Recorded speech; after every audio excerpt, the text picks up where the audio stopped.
almost done. My pre-stream snack.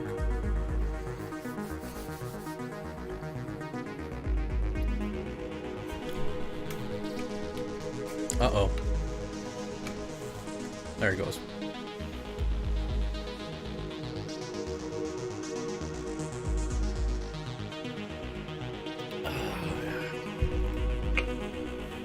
All right. Sorry, just had to choke down this protein bar.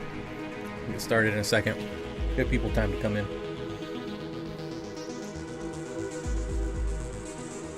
I don't even know if you guys can hear me.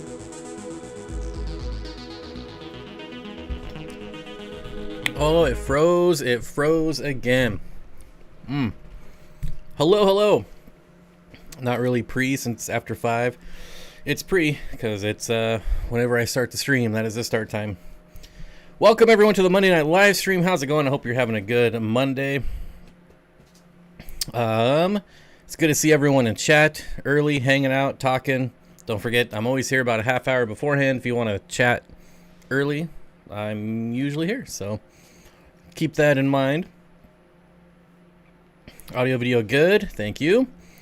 Howdy y'all from sunny Florida. So real quick announcements. Hit the like button, obviously, right? You can hear me. Awesome. Yeah, so don't forget to hit the like button. Don't forget to hit the like button. Also, don't forget to check out that link if you're in the market for some live fish from Dan's Fish right there. I am an affiliate, obviously, but you know, it's pretty awesome fish over there, and Dan's a really good guy, and I got to see him speak. And we talked about that last week, so yeah, use that link. Both Dan and I would really appreciate it. Blue Water Jim says 25th like, finally got here. Though these 13-hour days are starting to kick my butt. That's too much, man. 13 hours. 13 hours, too much. Lurking while doing 4 paragraphs worth of history homework. Oh, the old paragraph game. I remember that. What else? Oh, lurking. Oh, I already read that one. So, interesting. I've still got my tub set up outside, and we've had a few nights below freezing, and the Buenos Aires tetras are still like going strong. There is a new batch of fry in the tub. Super crazy. Look at that sweatshirt. Love it, Bob. Okay, back to lurking and getting better. BJ, good to see you. It's very bright, very colorful. You know, I try to mimic my personality, you know. Yeah, so I thought that's pretty crazy. It did get a little bit too cold for the Hawaiian Variatus platies. They were looking pretty lethargic, so I did finally bring them in, but it is interesting to note that they also survived the few nights of below freezing. So I don't know, I find that pretty interesting. Those tetras, man, they're crazy, still breeding at sub-freezing temperatures. So I don't know, I know they could go cold, well, cool, but I didn't know they could go that cold and let alone still be breeding. So until they look lethargic themselves or just unhappy, I will be keeping them out in the tub, so it's going to be an interesting experiment. But the Hawaiian Variatus platies are now inside in a nice warm 40-gallon breeder. Hi Bob and Peeps, Red Sox game is getting ready to start, so I'm probably going to catch the replay, but wanted to stop by and say hi while throwing you a like. Go Sox. Red Sox. Thanks for stopping by and dropping the like. I appreciate it always. Mountain Greenery says, we found our first panda cory eggs and put them in a breeder net in the same tank. Any tips for success? Panda guppies. Panda cories, not panda guppies. Coming from someone who's killed every panda cory he's ever owned. Generally, I would say with cory eggs, if you're not trying to get like super high hatch rates, they'll be just fine. Just protect them from getting eaten. Probably a little water flow is not going to be a bad idea for them as well, if you can put them like by a filter or like above a sponge filter or something like that. Otherwise, as long as they don't start like looking fungusy, you could probably just set them and forget it, and let them hatch out.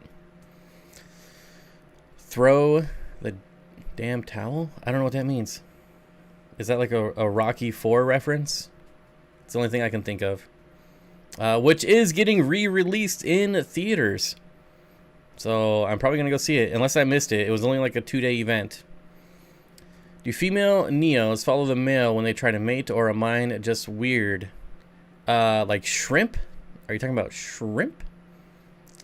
Do female Neos? Usually it's the other way around, but you know, your females might be a bit thirsty, so maybe. Methylene blue and an airstone in the breeding box for the Corys works every time. Yeah, I feel like, I don't know. Methylene blue, sure. I don't know. I feel like it's overused, but you know, whatever works for you. No need to switch it up. If methylene blue works for you, I've used methylene blue and I've not used methylene blue, and I've never really noticed much of a change. Bob, any videos coming out and our live streams only negatively affecting the channel? Negative's a funny word. I'm definitely not getting as many views, as many subscribers, you know, and user engagement from not doing videos. But I don't know that it's negatively affecting the channel. I'm just not getting the views that I normally would. I don't know that YouTube is punishing me for live streaming only. I have 2 videos to edit, and yeah, videos are coming back soon. I know I've said that for like a month, but I swear, just when I think things are settling down with the move and everything, something else comes up. So definitely expect to see some videos this week at some point. But yeah, I don't know that it's I wouldn't say negative. It's just don't have those views because I'm not posting videos. So it's just that simple. Also put eggs in a little hang-on container with methylene blue and an airstone, mainly because my panacories are in a community tank. It works for me. Yeah, I always put them in like a breeder box or one of those floating breeder nets, or just a net in general, if I don't want the eggs to get eaten. But methylene blue is one of those things, like it's obviously good, but it's not always needed. But you know, just I think it's one of those things, like personal preference. You definitely get some ease of mind, I guess, out of using it. And the videos I got, I did have a video ready to release on Sunday, but honestly it was terrible. So I'm redoing half of it, and so yeah, that's probably gonna come out Wednesday, to be honest with you. And then last week Danny and I did an update video on her she shed, which is, it's so different than the last time you've seen it. It's going to be really cool. And then, like, as we're filming it, we were like, oh, we should have done this. We should have done that. We should have waited for this. And so we're redoing it again tomorrow. Well, not again. We're just redoing it tomorrow. So I'll be over there tomorrow for a couple hours filming the she shed update. And it's crazy. The 8-foot 240 gallon is in there now. There's 55 gallons and 75 gallons and just wall to wall, like house plants. It's pretty crazy in there. So I think it's gonna be a pretty sweet video with some interesting fish, and she's got some fish coming tomorrow. So we're just gonna do it again, and yeah, with all the new fish and stuff. What's my favorite New Caledonian gecko? I mean, probably. I mean, it seems like a cop-out, but I mean, I love leechies. Leachianus, Rhacodactylus leachianus. But they're kind of boring, to be honest. A close second would be crested geckos, but I mean, they're all really cool. Gargoyle geckos are really cool. The fish she shed, yeah. All the New Caledonian geckos are cool. Like, you can't go wrong with any of them. So it'd be really hard to pick a favorite. Xanadudu, almost forgot doing water changes and lurking. Hello. 55-gallon community tank. 8 rainbows, some cories, hatchetfish, and pleco. I added 5 denison barbs, and now my alpha male rainbow is super aggressive towards the other rainbows and fin nipping. 8 rainbows. I would ask, like, how long it's been going on. If you just put them in there like a week, it might take like 2 to 3 weeks for them to like reestablish themselves. I honestly, what alpha male rainbow? I'm curious what type of rainbow, because normally it's like there's not very many that are super aggressive to where they're actually causing damage. But I know like turquoise rainbows can be kind of a-holes every once in a while. So I'm curious what kind. Mile High Plecos, what's up, Trevor? Good to see you. 2 weeks in a row. That's like a record. Amazing. Curtis, what's up? Just I'm in Mexico. Have a good stream. I'll catch the replay. Oh, finally in Mexico, buddy. Congratulations on your vacation. I love my golden gecko. Golden geckos are cool. I really like skunk geckos, which are super underrated. They're one of the most inexpensive geckos you can get, but I think they're pretty rad myself. How would you go about transferring an established red cherry shrimp tank to a larger tank, and can you keep red cherries, shrimp, and guppies together in the same tank for breeding both? Yes. I breed guppies and shrimp in the same tanks. I've done it multiple times. No issue there. It's the turquoise being the jerk. How did I guess? Turquoise rainbow. But anyways, I would transfer water, as much water out of the old tank as you can into the new tank, and then fill the rest up with tap or wherever you get your water from. And then I would just make sure the temperature is the same, and then I would just net them and move them over. That's what's worked for me. So if you do it that way and they all die, don't get mad at me. That's just the way I do it. I actually just did that with crystal red shrimp as well. So I had a huge breeding colony in a 20 long, and I just moved them all into a 125. Just made sure I transferred. I mean, it was like 10 gallons of water out of the 20, which is nothing in a 125. But I just waited for the temperatures to line up, and then I just scooped them and moved them over. The water parameters should be very similar if they're, coming from the same source. So I don't know. I don't think it would be a problem. Mainsails, ferns, and fins. Welcome. Camantha, hello. Just joined in. Lily, hello. Skunk geckos are really cool looking. Yes, and they're also super easy to breed. I'm really thinking about, you can get skunk geckos in like a PetSmart or Petco for really inexpensive, but I want to find some captive bred ones. And they'll be a little bit more expensive, but obviously way better quality. And I've been thinking about doing like a paludarium with skunk geckos and some nanofish. I don't know. We'll see. I had to go to emergency tank breakdown. Somehow the air stopped flowing to the sponge filter and the largest yo-yo loach passed, and everyone but guppies were gasping for air. Man, did that tank stink. I recently had a pretty big loss. My Mata turtle, Jimmy's old Mata turtle, which has been living life prior to the move in a 40-gallon aquarium. During the move, it lived in a 10-gallon aquarium for a little bit. And then I built the 125 and put it in the 125, and it was in there for about 2 weeks, and just suddenly passed away. No idea what happened. It was pretty sudden. It looked like it had bloat, like the week before. So I did treat it for bloat, and she got better and was swimming around, and then eating, and then just was dead like one day. So that sucked. Never gonna know what happened, but yeah, very, very disappointing. Like, you build this, I don't know. It always hurts. It always sucks. But what are you gonna do? I tried my best, and thought that she recovered, but apparently not. It was definitely some type of bloat, because she couldn't swim. I don't even know how to describe it, but think of like, this is your turtle, right?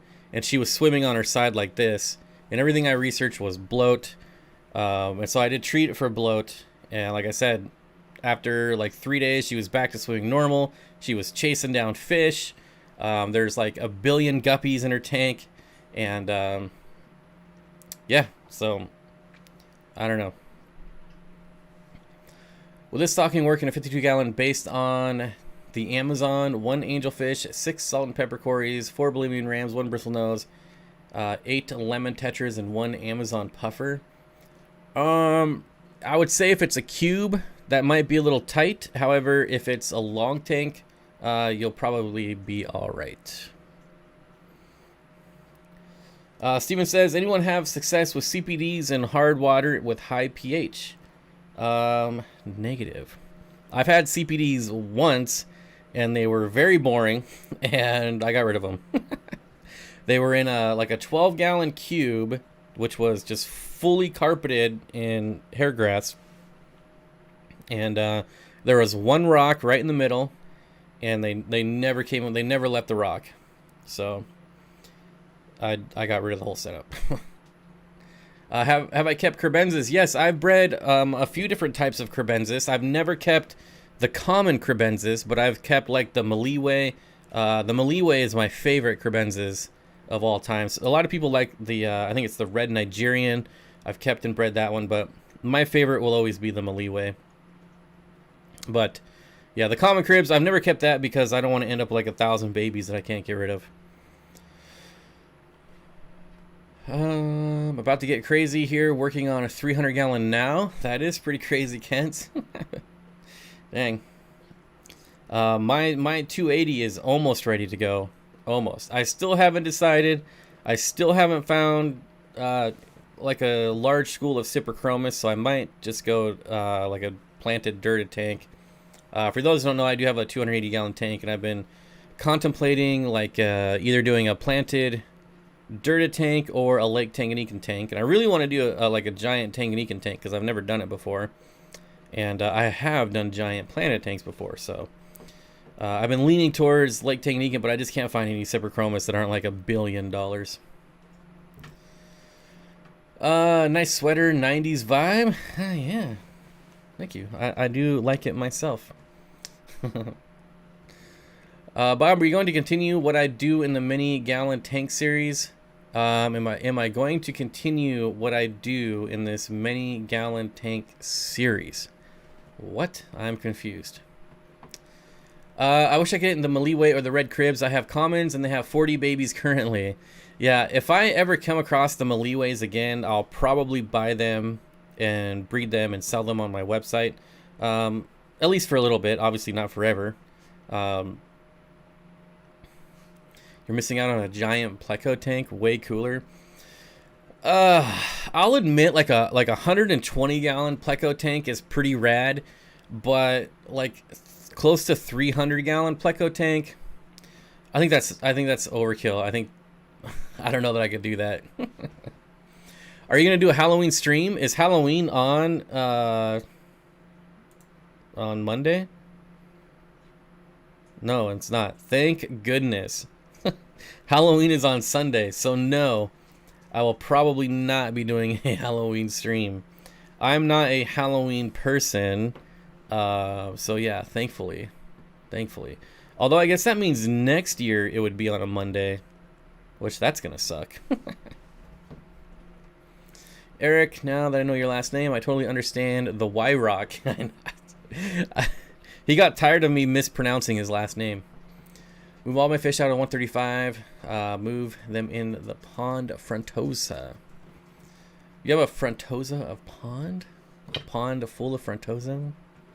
I have CPDs in a 7.4 pH, super hard, off the charts water. Comes out 8.4, but my plants and wood dropped the pH. There you go. The series where you did a 20-gallon and you said you would do more. Oh, yeah, that kind of. Yes, so I will be doing tank setup videos for every tank that I set up in the fish room. I did not do the 125 turtle tank because I wanted to get them out of the 10-gallon transfer tank as soon as possible, so I didn't mess around with filming. I got some pictures and some like short clips of her swimming around, but like I said, I wanted to get her out of that 10-gallon as soon as possible, so I set up the 125, cycled it, put fish in it, planted it, and then put her in there. So yeah, but all the other ones I will be setting up. I'm going to be building the racks for the 40 breeders this week for the 940 breeders, and that's that's pretty much it. I've got the other 125 set up. I'm going to be scaping that one. I want to try to get somebody up to scape it because I think that would be fun. Like maybe talk Jimmy coming up to do an aquascape. I think that'd be fun. So we'll see. What is my dream community tank? My dream community tank is a long tank, like 12 feet. Obviously, the longer the better, but realistically, I think 12 feet is like one of the longest tanks you can get without going into like the 50,000. I think a 12-foot tank is like 30 grand or something like that. But so it'd be a long tank, and it would be lots of schools of nano fish, smaller rainbows, tetras, rasboras, dwarf or smaller species of corridoras. So I don't know, like 200 lortoensis would be really sweet. They're not a dwarf cory, but they still, I mean, they're like an inch and a half, 2 inches maybe. So I think that would be really, really awesome. Probably a couple plecos just for funsies. Maybe some dwarf cichlids like Nanochromis would be really cool. Boy, you could do Nanochromis and Epistogrammas. Probably some like dwarf hatchet fish would be pretty awesome. And also, please hit the like button if you're new. I'll probably be adding 100 peacock cichlids too. Can't go wrong with peacock cichlids. That's a cool fish. Guy, when I move, I can finally get shrimp. Anyone else super impatient for wood to sink? It's been like 3 days and it's hard to escape when I'm using rocks to sink the wood. Emily, it's going to take way longer than 3 days. If you're at your max at like 3 days, you're in for a very bad time. Depending on the wood, I still have a piece of wood that's been floating for like 2 years. It just never, I don't know what it is, but it's never gonna sink.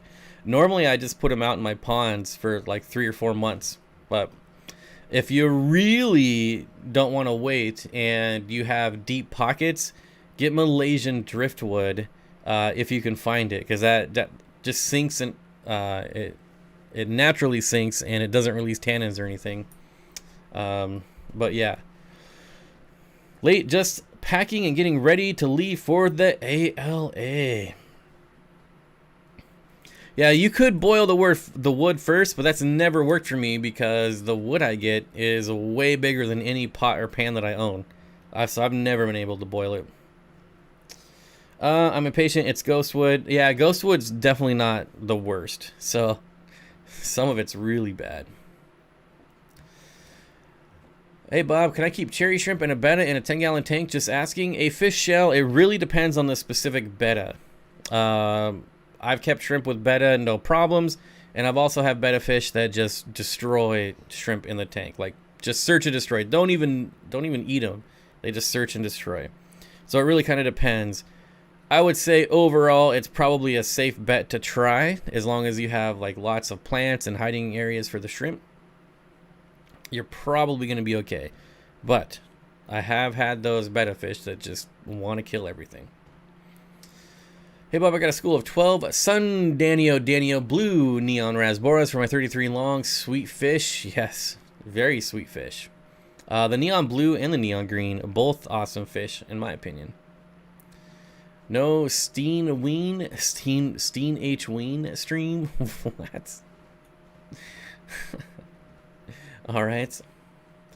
It's large wood, so no boiling for me. Yeah, that's me. Like, when I go collecting wood, they're all like 3 or 4 foot pieces. So, yeah, you could cut them up, boil them, and then like screw it back together or silicone or glue it back together. But that's not fun.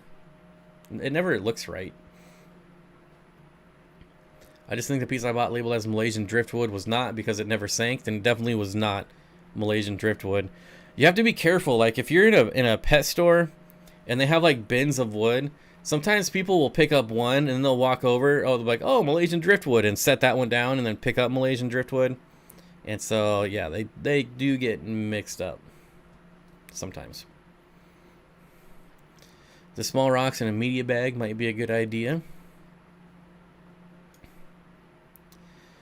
What should I make the sides on top of a lowboy with butterfly fish for feeding live foods? I will have a clear lid for non-feeding times. What should I make the sides on top of a lowboy. Wait. What should I don't get it. What should I make the sides on top of a lowboy? Sorry, man. I don't get it. Will a school of 6 silver dollars and 3 Pictus cat and 1 stingray get along? And if so, how big of an aquarium would I would need? Well, you're gonna need a giant aquarium for a stingray, obviously, like huge. I'm not a stingray person, so I'm not the person to ask. Silver dollars get huge. Stingrays get huge, so you're gonna need a huge tank, huge, like 1,000 gallons, huge. Nice, Danny. Nice. Nice. Someone suggested that instead of balancing big rocks on top, use smaller rocks in media bags draped over the top. Interesting. So you want to put, oh, I see. Honestly,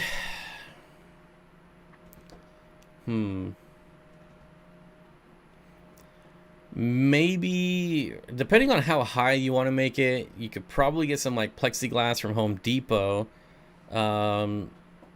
Netting would be cheaper, but it's going to be probably a bit more DIY work involved with using netting. I would probably just go buy some plastic from Home Depot. That clear plastic with waves that people for greenhouses, that's a good DIY. Yeah, you could also use the polycarbonate panels as well. Those are about, well, pre-COVID they were like $30 a sheet. I have no idea how much they are now. Probably way more. I've always wanted a stingray, especially the black diamond, but none of those stingrays belong in the hobby. Yeah, I agree. Very rarely do you see stingrays, and even silver dollars for that matter, kept appropriately. Both of those require a ginormous tank, especially if you're talking a school of silver dollars, which you should always be talking a school of silver dollars. You should never just buy 1 or 2. Yeah, that's going to require a large tank. More than I can afford, that's for sure. Ginger Grumble with the $10 super chat just for funsies. Thank you. I appreciate it. I could always use. Oh yeah. Wish I could take credit, give the person to the heard from, but I don't remember. I've seen that in a few videos, but I don't remember either. Which one, PJ?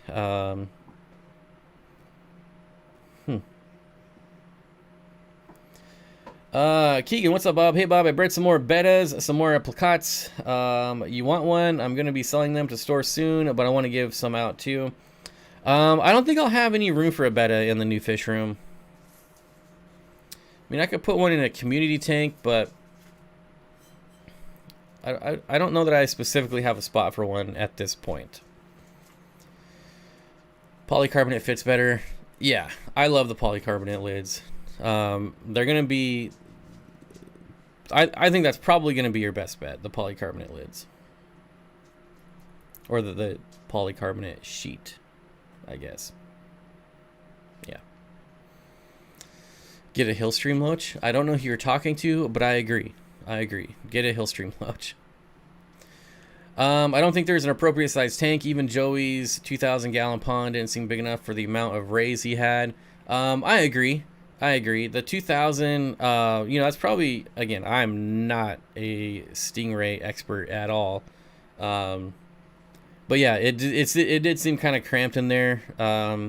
If I was to do a stingray, I would probably buy one of those 700, I think you can get them up to 900 gallon totes that are like 8 feet in diameter. And I think that would be decent. For like 1, maybe 2, like a pair. But I definitely wouldn't put like 6 or 8 of them in there. But again, maybe 6 or 8 would be the appropriate because they like being in groups. Again, I have no idea. I've never researched stingrays because I've never had an inkling to want to get one, just because they require huge aquariums. And if I had one of those like 7, 8, or 900 gallon round tubs, I mean, I would fill it with rainbow fish. Let's not even kid here. I think Danny is one to offer. She hasn't got a betta in just about every... I think she has too many bettas, but we can find out. We can certainly find out. The store I worked at insisted on ordering Motoro stingrays all the time. Never sold one. That's crazy. I feel like that's one of the many mistakes you could add to why fish stores fail, because owners buy fish that they like, not fish that sell well. I want an albino bullfrog tadpole for my pond. Bullfrogs can live up to 15 years. Bullfrogs are cool, but I've had my share of bullfrogs. Like, I could walk outside and like go step on like 20 of them in a matter of like 10 minutes. Bob, why didn't you scoop up those Congo puffers from Dan? Because they're $200 a piece, which is cheap for Congo puffers. But yeah, like that's crazy. I am not ashamed to admit that breeding Congo puffers is probably out of my wheelhouse. I don't have the skill for that. So I'll let someone else buy them. How about that? I'll let someone else spend thousands of dollars on a group of them. Hillstream loaches equal mini stingrays. I agree.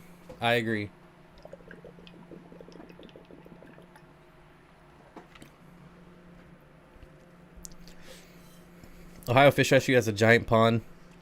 Yeah, they're an indoor pool. Broke 100 likes. Keep them coming. I mean, there's some like public aquariums that do it right, but again, those are like massive aquariums. I got my Congo puffer for $150. Super healthy and thriving. Congrats. Mark Twain has a great story about bullfrogs. Oh, Kang Lee is here. What's up, Twin Cities Guppies? Good to see you. Good to see you. What do yo-yo loaches eat? I got a group coming from Dan's giveaway. That's probably a pretty important thing to know. Yo-yo loaches will eat just about anything.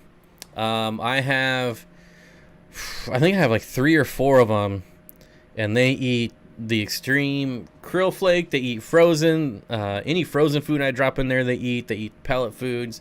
Yeah, they're not picky at all. I mean, if you have fish food, you're doing okay. They'll be just fine. Any fish food. Yeah, they're not picky at all. They're really great fish though. Super cool fish to win. I got mine for free. Also thriving and fat. Oh, you're bugging or you're bragging. Yeah, Keegan Bach got a free Congo spotted puffer. Wet Spot sells nice Congo puffers for $150. Yeah, but then you have to deal with the Wet Spot.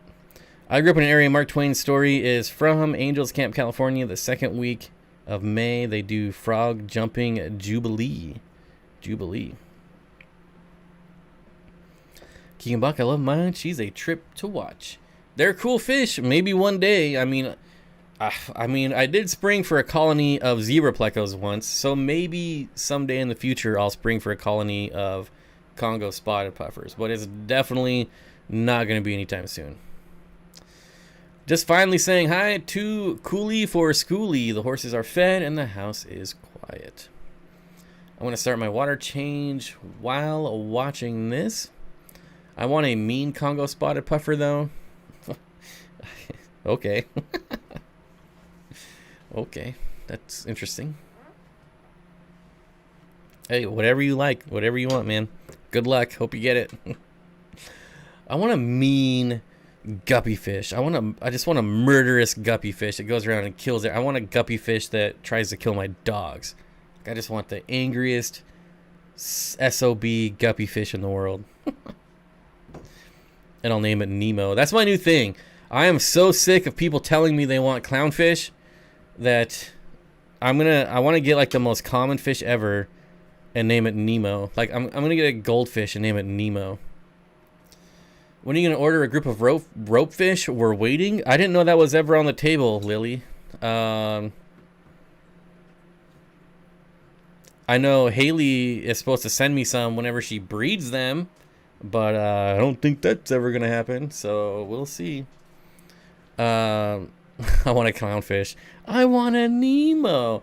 I swear, everyone that says they want saltwater says I want a clownfish.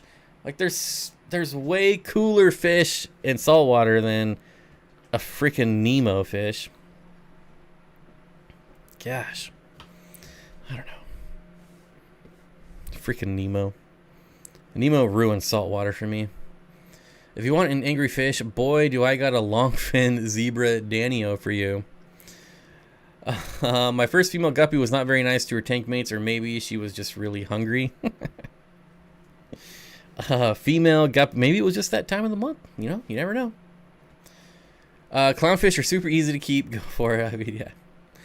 I do like the black and white clownfish. I can't lie. Those ones were pretty cool. Fish Tank Barn. I was wondering if you're still here. So Fish Tank Barn breeds Nemos, and I don't know. I'm over it. I'm over the Nemo. You want seahorses?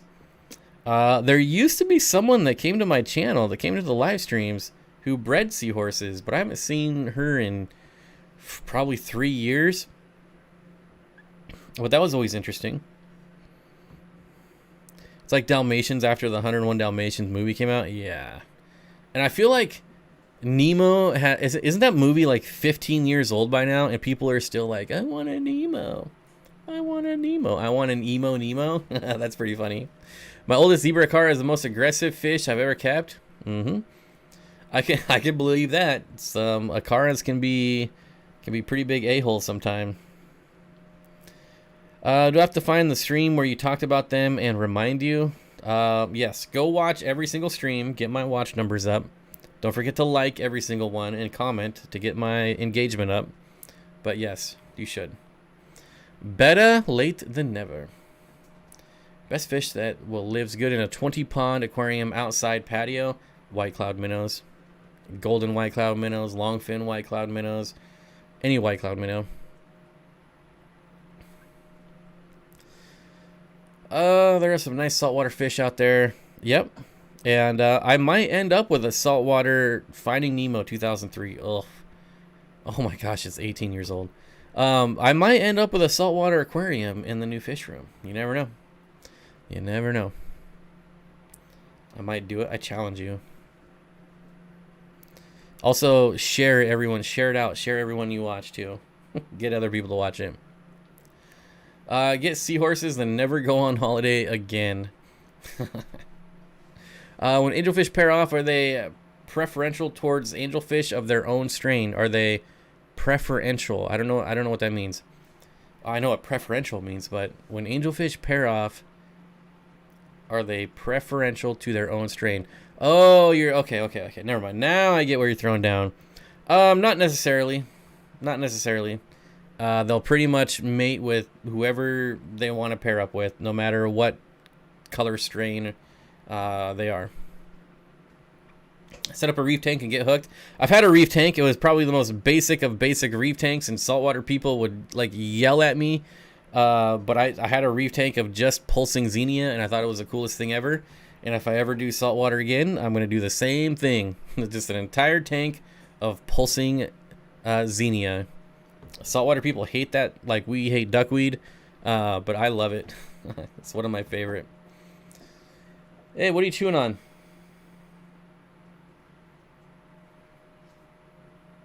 Yeah, you. Oh, don't wag your tail. You're going to get too excited.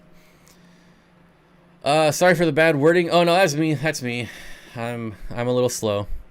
Just a bit slow today. Don't worry about me. My Ember Tetras wish I'd talked to you before I got those longfin meanies. I spotted an albino Dalmatian today. All right. Kelly Foreman, hello, hello. Hi, fish friends. Hello, hello. Dump thousands into salt tanks. Never again. Yeah, if I did salt, it would be like the most simplest setup. It would have like a hang-on back filter.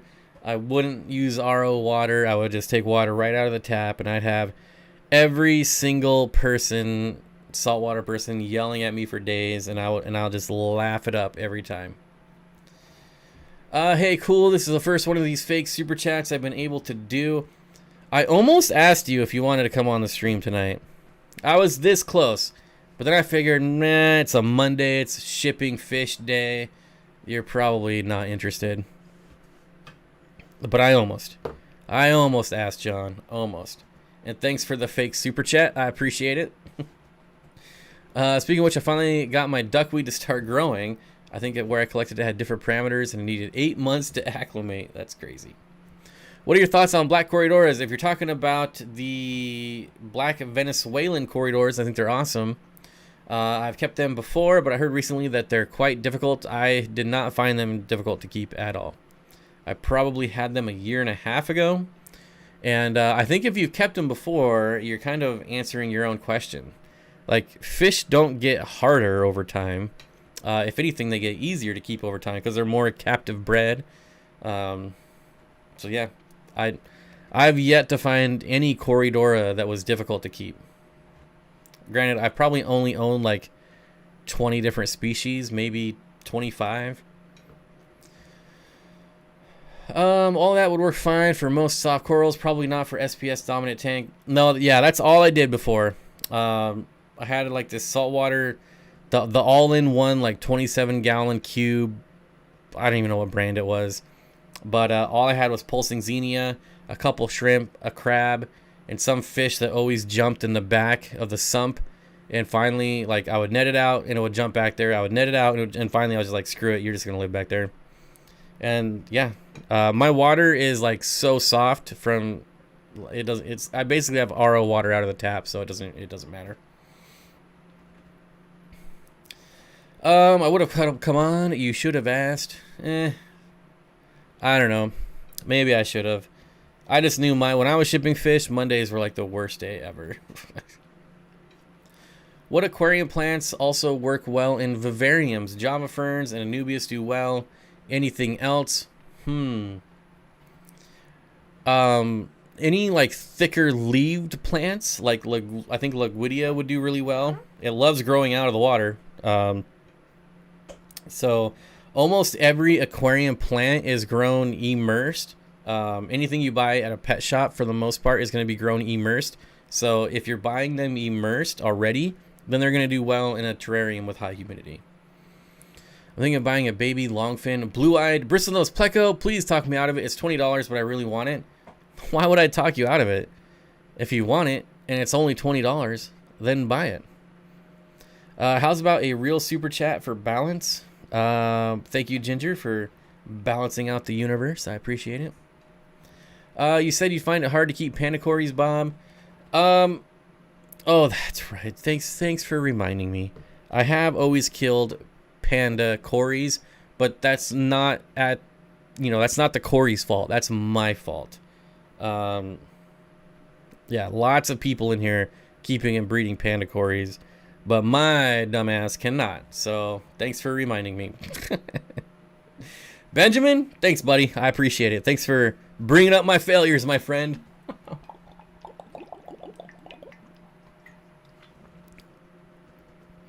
Briggs Race, hello. Hello. Oh boy. Hydrocotyl Japan works. Ooh, that's a really cool plant too. It's a little like 4-leaf clover type plant. Yeah, if you could find Hydrocotyl Japan, I love that plant. That used to be one of my favorites when I was back into planted tanks. And I'm gonna be getting back into planted tanks. So sorry. I'm totally kidding, Ben. Totally kidding. Yes, maybe. Oh man, maybe I need to find some of that plant again. It grows so fast and it spreads just really well. Thinking about some Melanotania maculachi. Heard they stay small. In your experience, is that true? Yes, they are a smaller species, sub 3 inches. Yep, absolutely true, Kyle. And they are amazing, so I would get some. They're really cool little fish. They got nice stripes on their body, so can't go wrong. Am I going to see the new James Bond? Well, Stu, seeing how I've never seen a James Bond movie in my life, I don't think I will start now. So, probably not. Oh, pothos. How do you forget pothos? Yeah, there's so many. Peace lilies, caladiums, pothos. Well, those aren't really aquarium plants, but they do obviously do well in terrariums. I think he was specifically asking for aquarium plants. I could be wrong, but I lose about 1 out of every 6 pandas I get, but after the rest were acclimated, they were fine for some reason, maybe different water. I haven't tried them in the new fish room, but I will be. How do you do your planted tanks? Like, what do you mean? Server Design has some great plant suggestions for vivariums. Yeah, that's definitely the dude you want to go to. How do you do your planted tanks? I do them all different for the most part. I will be doing some CO2. I'll be doing some dirted tanks. I'll be doing some just plain gravel tanks. I'll be doing some... when I moved, I found a couple bags of Eco Complete, so I'll be putting that in, in one of the tanks. I'll be doing highlight, low light. Mainly, it's gonna all be low light stuff though, just because I don't want to end up with like 10 tanks that I have to trim stem plants in every other day. That's kind of why I got out of high-tech tanks years ago, because it was just too much maintenance. So I think I'm going to do like 1 or 2 high-tech tanks with CO2 and highlight, and that's it. But yes, all the substrate will be different. I'm not every tank's going to be different. Rico saying, what's up? Watching the Flyers game. Didn't realize you were here. So yeah, I hope that answers your question. I hope. All different kinds of substrates. I think when I'm done with my 60 pack of co-op root tabs, I'll fill the container with M&Ms to create the ultimate coop combo. Alex said I've killed 20 panda cories. I swear they're just super sensitive. I don't know. How many ember tetras in a 10-gallon tank? Probably, I don't think I would do more than like 8. It's not a ton of room for them to swim around, and they are considered like a nano fish, but once they get full grown, they do get quite a bit larger than you usually see them in pet stores when you buy them. So just keep that in mind. I would probably limit to about 8, because I'm guessing there's probably going to be other fish in there as well. So all kinds of cool. I want to try a dirted tank for mystery snails. Thoughts? It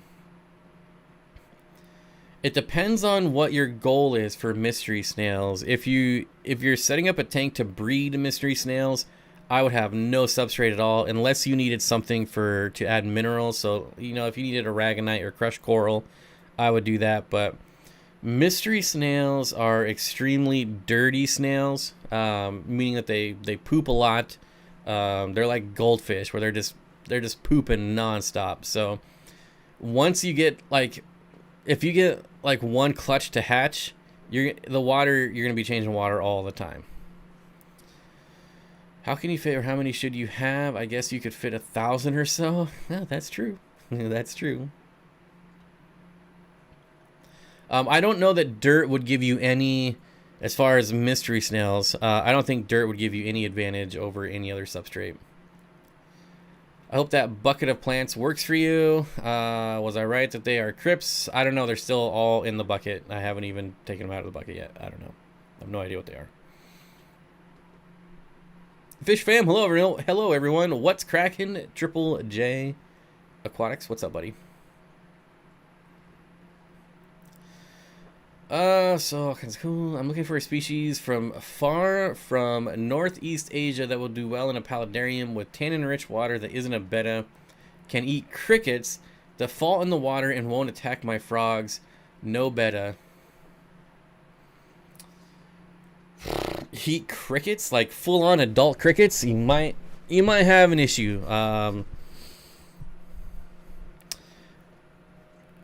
I mean, there's definitely some rasboras, but I don't think they're going to get big enough.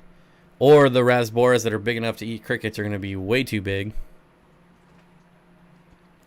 Kyle says I've had very sensitive pandas too, while slightly larger option I've had much better luck with Julii, and they are super cool. Yeah. Julii, definitely one of my favorites. Pandas, I'm going to figure them out eventually. I'm going to figure them out. Actually, I'm going to try them once more in the new fish room, and if they just down me again, then I'm done. I'm done. Is breeding hill streams easy? I have some that do the dance, but I can't tell if they are fighting or mating. So, yeah, that can be kind of difficult to tell unless you know how to sex them. However, they're not the most difficult fish to breed, but I wouldn't put them on like an easy. Like, they're definitely not like bushy nose pleco easy, but they're not the hardest to breed. As long as you don't have anything that's going to eat the eggs, you'll probably get some. Okay. So yeah. But a lot of people breed them just by accident. So again, not the hardest fish to breed. If you could only have one size tank, what would it be? As many as you want, just one size. Sorry if you answered this. I was putting my kids to bed. Probably a 125. A 125 simply because I can separate it. If I need to, I could use dividers. If space isn't an issue, like a whole ton of 125s would be a-okay with me. Now, if we're living in like fairy tale land, then like I'd want a whole room of like 1,000-gallon tanks. But realistically, like 125s. I really like that size. I don't know if they can eat whole crickets, but they might poke at them a bit. Yeah, almost any fish will eat a cricket over time. However, the amount of time it's going to take them for that cricket to break down, one, it's going to be releasing a crazy amount of ammonia in your tank, while you're waiting for it to break down enough for the fish, especially if you get adults and they have like the wings. I mean, they might not even be able to get to the body for a while. It's going to break down. It's going to be releasing ammonia. I don't know. If it was me, I would probably. So when I feed crickets, so I have a Sulawesi water skink, right? And when I fed crickets, I would sit there and watch, because the crickets are probably some of the dumbest animals on the planet. Like, there's not even like a close second. They're just the stupidest animals in the world. And if you put them in a tank with water, the very first thing they do is go right into the water and drown. My 55-gallon that was half land, half water, I would put them all on the other side. I would drop the bag of them in there, and they would all just walk over, go right in the water, and drown. Every time. So when I feed, I would just sit there, and one, it's fun to watch your animals eat, right? So I would just sit there, watch them feed, and all the crickets, if they went in the water, well, one, I would scoop them back out. But eventually, of course, they would all die, and then I would just pull them out manually. Bark back. Hello all, Sir Steenfott, have you kept Pseudomagil signifer? Any tips? Signifer. I want to say no, but just to double check, I'm going to Google it here real quick. But I'm pretty sure that's one I have not kept.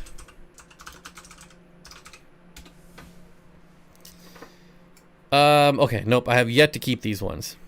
On my list, but oh yeah, the Pacific Blue Eye. Nope, I haven't kept these ones yet. But they are on my list. I will say, there are some species of Pseudomagills that are very picky when it comes to the quality of their water. Haven't kept this one. I can't tell you if that's true or not. But some species get really picky. Like if you miss a water change and nitrates go up, thanks buddy, just a little bit, they can get really sad. So again, I don't know if that's one of them, but I would just keep that in mind. Definitely keep up on your water changes. Pulling out soggy crickets, not fun times. I agree. 100% I agree.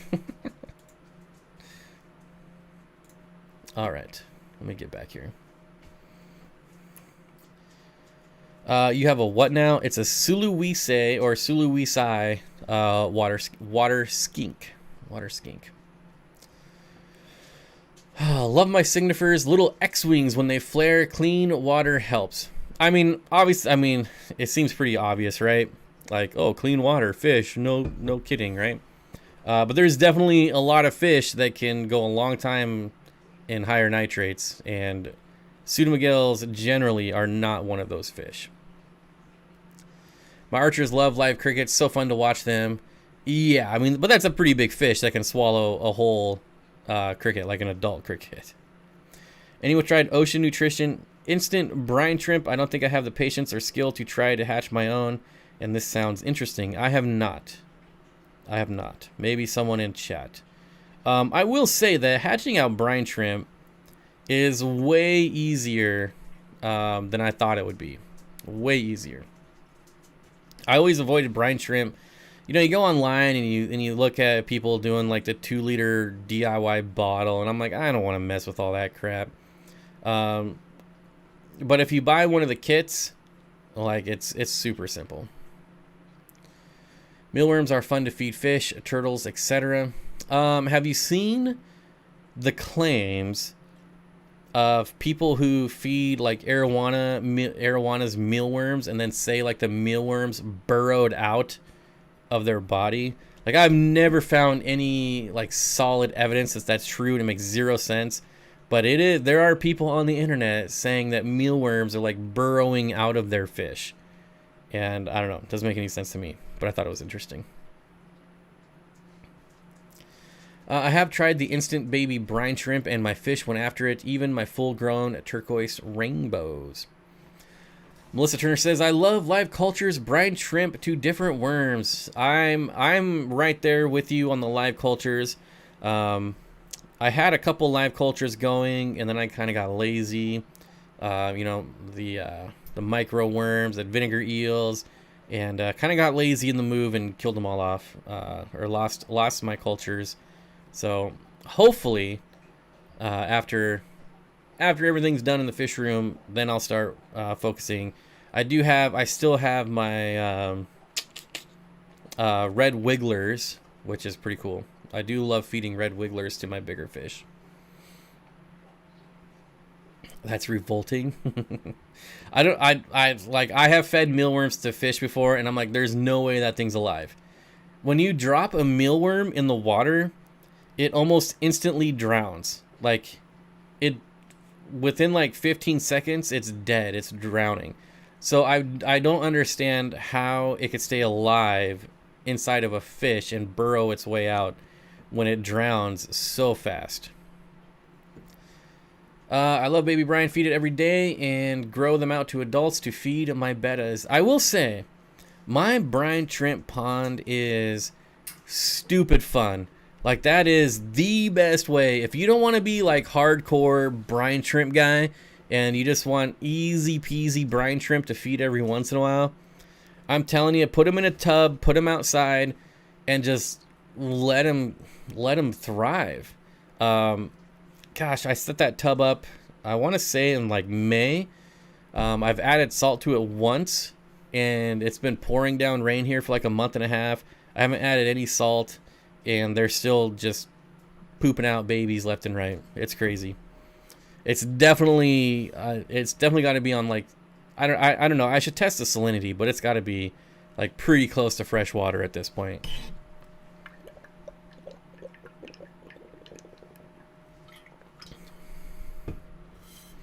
I have a culture of these weird worms that my fish love. All right. Have a live weird worm culture. All right. I need to get a wine fridge for my white worms. My next endeavor is black worms, but they are crazy expensive. My pea puffers love it though. Black worms are amazing. I love black worms. But honestly, if I had to pay retail, I probably wouldn't buy them. Brilliant. Definitely setting up an outdoor setup next spring. It's just so easy. It's just set and forget it. And anytime I want to feed brine shrimp, now obviously most of the time I'm feeding adults, but I just take the net out, swoop up a bunch of adults and drop them in tanks, and they go crazy. I never realized when I was younger I would buy those sea monkey kits that were brine shrimp. I would have fed them to my betta back in the day. Oh man, those sea monkey kits. Yeah, I remember those. Have you ever heard someone call Val giant eelgrass? My dad made me read a book titled "And You and Your Aquarium" from like the 70s, and it wouldn't stop calling it that. Giant eelgrass.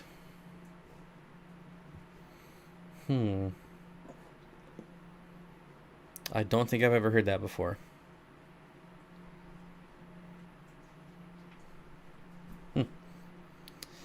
I'm sure there's lots of terms from like back in the day that don't get used anymore. My dog keeps jumping in my pond, so I had to set him up his own pond. That's awesome. I would do the same thing. Every time I've tried to get my dogs in water, they're like, screw you. But you take them to a lake or a river or the ocean and they jump right in. But a pool or the hose, they're not having any part of it.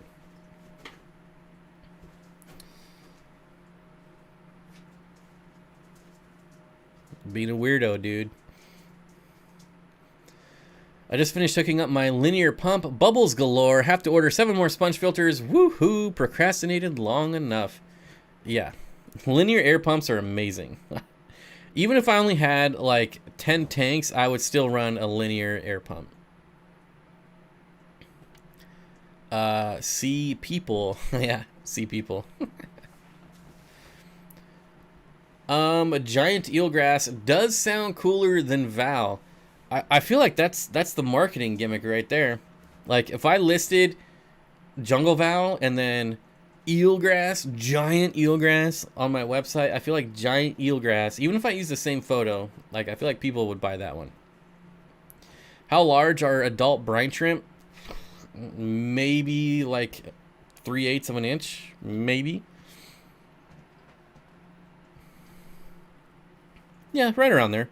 I think a little bit bigger than a 1/4 inch, but a little bit smaller than a 1/2 inch, so we can go 3/8. They're really cool though. I just leave a tub outside, then wait a couple months and come back, and there are mosquito larvae, bloodworms, and these other things I found at the park. Yes, mosquito larvae. Fish go crazy for mosquito larvae. I just leave a tub. Oh yeah. How large are... Oh, wait, I got that one. What else we got? Do you have a specific linear pump you like? I'm in the market for one. I have the Meadow one that I haven't used, and then I have the Gecko one that I have used. I mean, I've never had an issue with the Gecko pump. I caused it to overheat and shut down once, but yeah. Otherwise... I'm gonna be using the Meadow.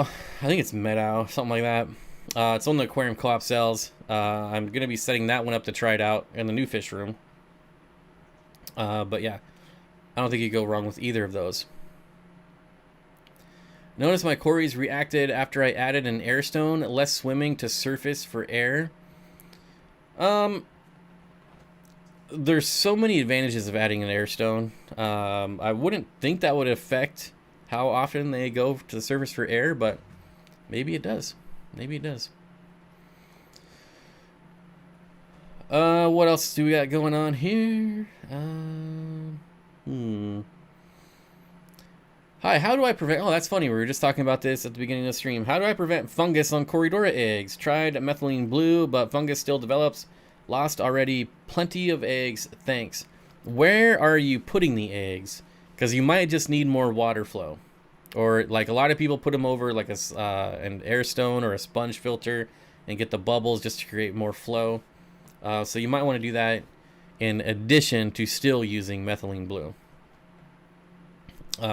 Whenever I scoop up eggs that I want to hatch, whether it's bristlenose or any pleco for that matter, or cory eggs, or just any eggs in general, I'll always put them in one of the floating breeder nets right at the output of a filter, whether it's a hang-on back, sponge filter, canister filter. I always put it wherever there's the most flow. All right. Yo, what's good? Kelly says, hit the like, people. Consider hitting it 3 or 5 times for safety. For safety. Oh, boy. Giant eelgrass was what you were swimming in the sound? Interesting. I'm gonna actually Google it. I should have pulled some of that up and see if it would grow. I guess I just assumed that it wouldn't. Giant eel grass. It just says Valsinaria. Eelgrass, tape grass, wild celery. I don't know why it would be called wild celery, but there are some other names for you. Eelgrass seeds, roots, and leaves are consumed by ducks and other waterfowl, while its dense underwater structure provides an excellent habitat for invertebrates and fish. Where did all the eelgrass go? Interesting. Well, I learned something new on the stream today. That's pretty sweet. Oh, dang it. Now I've lost my chat. All right. Shoot. What'd I do?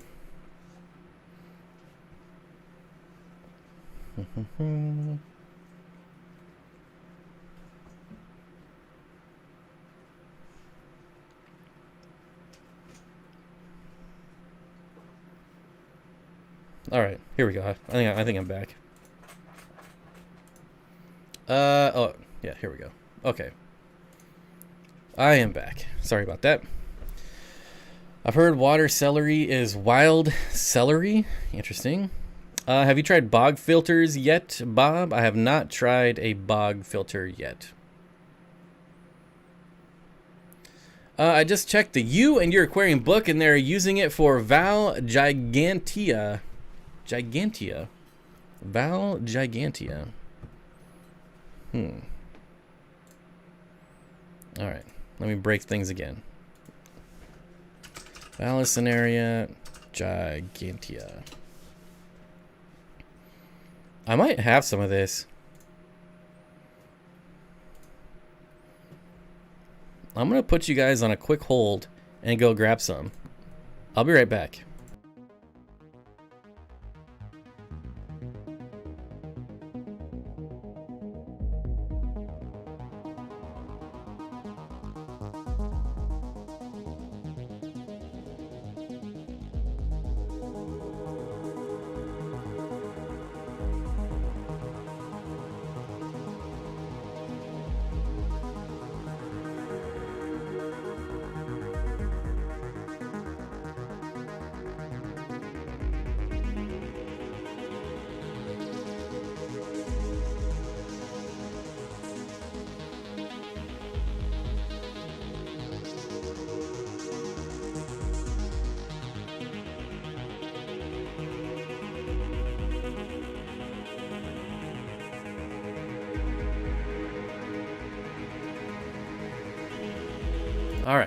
All right. This is the quickest piece I could pull out, but here you go.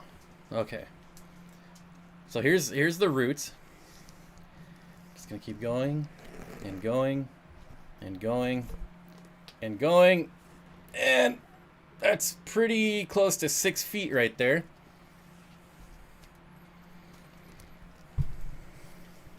Just pulled this out of a 40-gallon breeder, but that might be, this might be your eelgrass right here. Look how thick these are. I don't know. It's pretty thick. There's longer ones than this too, but I didn't want to rip them all out. There you go. Your giant eelgrass or something. Your chat is very important to us. Please continue to hold. Was that the stuff I sent you? No, I killed that stuff a long time ago, Mike. A long time ago. Hi, Bob. Will the linear air piston pump run hotter if most outputs are shut off? Yes, it will overheat. You do have to have, you don't have to have it, but if you don't have a lot of sponge filters hooked up, you'll have to have like a bleed off valve and leave one open, which that can get kind of noisy, but there's ways to dampen that sound. Before that, I didn't realize that Val was a native plant. I think it's pretty much just taken over everywhere. Jungle Val, smaller than that, narrower leaves. That Val is sweet. I agree. This was sent to me by Chris, so if you're rewatching this, thank you. Chris sent me some of this stuff a while ago, and it's just growing like crazy. Now you have something to give trick-or-treaters, giant eelgrass. Here, have some water celery to go with your candy. I'll have to put that back in a minute. Don't want it to dry out. That Val is sweet, I agree. Give them lots of hides. Wait, what? Probably missed a lot. I was hoping for the old-timey jam. Yeah, I still haven't. It's on an external hard drive, and I need to find it.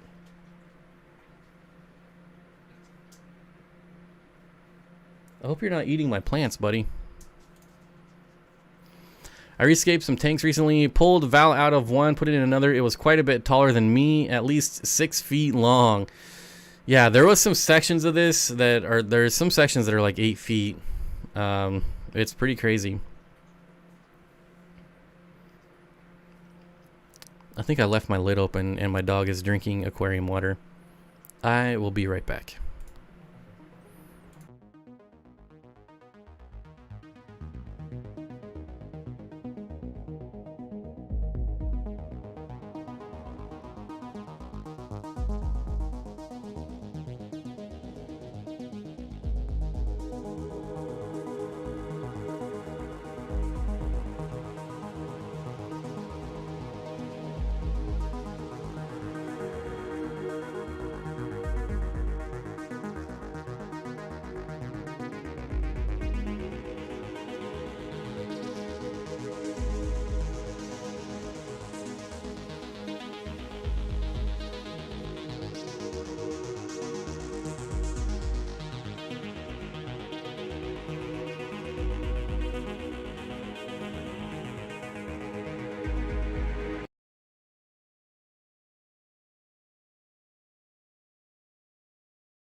Yeah, so I'll just start over since the mic was turned off there. Anyways, that I think that hold music is very fitting. The Stranger Things music for Halloween. So maybe November, go back to the ragtime music, or find Thanksgiving music. Is there such thing as Thanksgiving music? I don't know. Definitely gonna have Christmas music in December though, because I know people love Christmas music. Love it. Yeah. You guys have to remember that there's like a 1 minute delay. So when you tell me there's no sound, you have to wait like a minute before it comes back. So, aquarium water has less ammonia than puddles outside, probably. Oh, I'm sure it's way cleaner. I'm sure it's way cleaner. But like it's just a matter of when they drink out of an aquarium. One, it scares all the fish. Two, they splash water all over the floor, which is not the biggest issue in the world, but it's still kind of annoying. I knew it was a Stranger Things theme tune. And it's actually copyright free as well, which is nice. Copyright free. Thanksgiving music is the turkey cooking and sizzling. I hear there's going to be like a turkey shortage this year, which I'm all for, because turkey is very dry. It's not very good. And I don't care what anyone says. Every time I complain about turkey not being very good and always being dry, people are always like, well, you haven't had my turkey. It's amazing. And then I go eat it. I'm like, yeah, this is dry and it sucks. Turkey is just not good. But anyways, enough about turkey. The chicken dance, but pretend it's a turkey. Love, love, love Christmas music. It is my favorite holiday. Frank Sinatra for Thanksgiving? All right. I would pay to avoid Christmas music. So to me, what you're saying is I should play Christmas music and then make people super chat me to turn it off. That's what it sounds like. Just saying. I mean, that's what it seems like you're saying. If you're going to pay me to turn it off, then I am for sure going to play Christmas music. I prefer prime rib for Thanksgiving. See, I'm not a prime rib person either. It's such a fatty meat. It might as well, prime rib might as well be ham. It's so fatty. I'd rather have chicken over turkey. I would rather have real chicken over turkey. The real problem with turkey is that it tastes like turkey. See, Kelly, she knows what I'm talking about.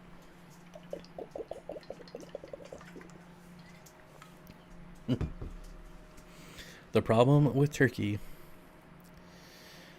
Bob, my cats drink aquarium water every day. Where I was just somewhere where someone's cat was drinking out of it, or maybe it was someone's live stream. I don't know. The internet makes me confuse the internet. I get the internet in real life confused all the time. I was just thinking, like, I was just watching a cat drink out of water, but then I remembered I don't leave. I don't go anywhere, so where would I have seen that? I don't know. It had to have been on a live stream somewhere. I'm Mexican, so most of my Thanksgiving is Mexican food like tacos, and that sounds amazing. Give me carne asada over turkey any day of the week. Like, obviously, that's just a no-brainer. And I don't care if I don't pronounce that right. It's carne asada. Watching Thanksgiving has become a tradition in my house. I've never even heard of that. My dogs love the filter gravy bucket. That's so gross. Oh my gosh. Stranger Things Season 4 is coming. Isn't it still like a year away? Like, it's coming in 2022. I thought it was like the spring of 2023. I remember just looking that up and being like, God, it's still that far away? That's crazy. I love turkey, but I only eat like 2 or 3 times a year. Maybe that's why. Carne asada is my favorite. Well, I mean, it should be everyone's favorite. My quarantine tank still has a healthy population of pond snails. Then I got 8 RUA dwarf cichlids. I'm just going to say it that way. Now the tank has a pile of empty shells in it. That's pretty awesome, Paul. I don't have Thanksgiving in New Zealand. Well, you could. You could just give thanks. It doesn't have to be an American thing. It could just be a, hey, today we're gonna give thanks to whatever. That's what we do. Everyone goes around and says one thing they're thankful for. And I always say, I'm thankful that I'm not eating turkey. It's the most ridiculous Thanksgiving-themed B-grade horror movie. All right. Do the dogs like their new beds? Yes, I have to buy one more. They are massive dog beds. Massive. Josh's World. Hey, what's up, buddy? Carne asada at my house this year. It keeps getting pushed back. Wait, what? Oh, yeah. Stranger Things 4. It's gonna be too late. Those kids have got to be like 30 by now. Like, seriously. And then, like, Stranger Things the movie is coming out soon, right? Oh, I'm sorry.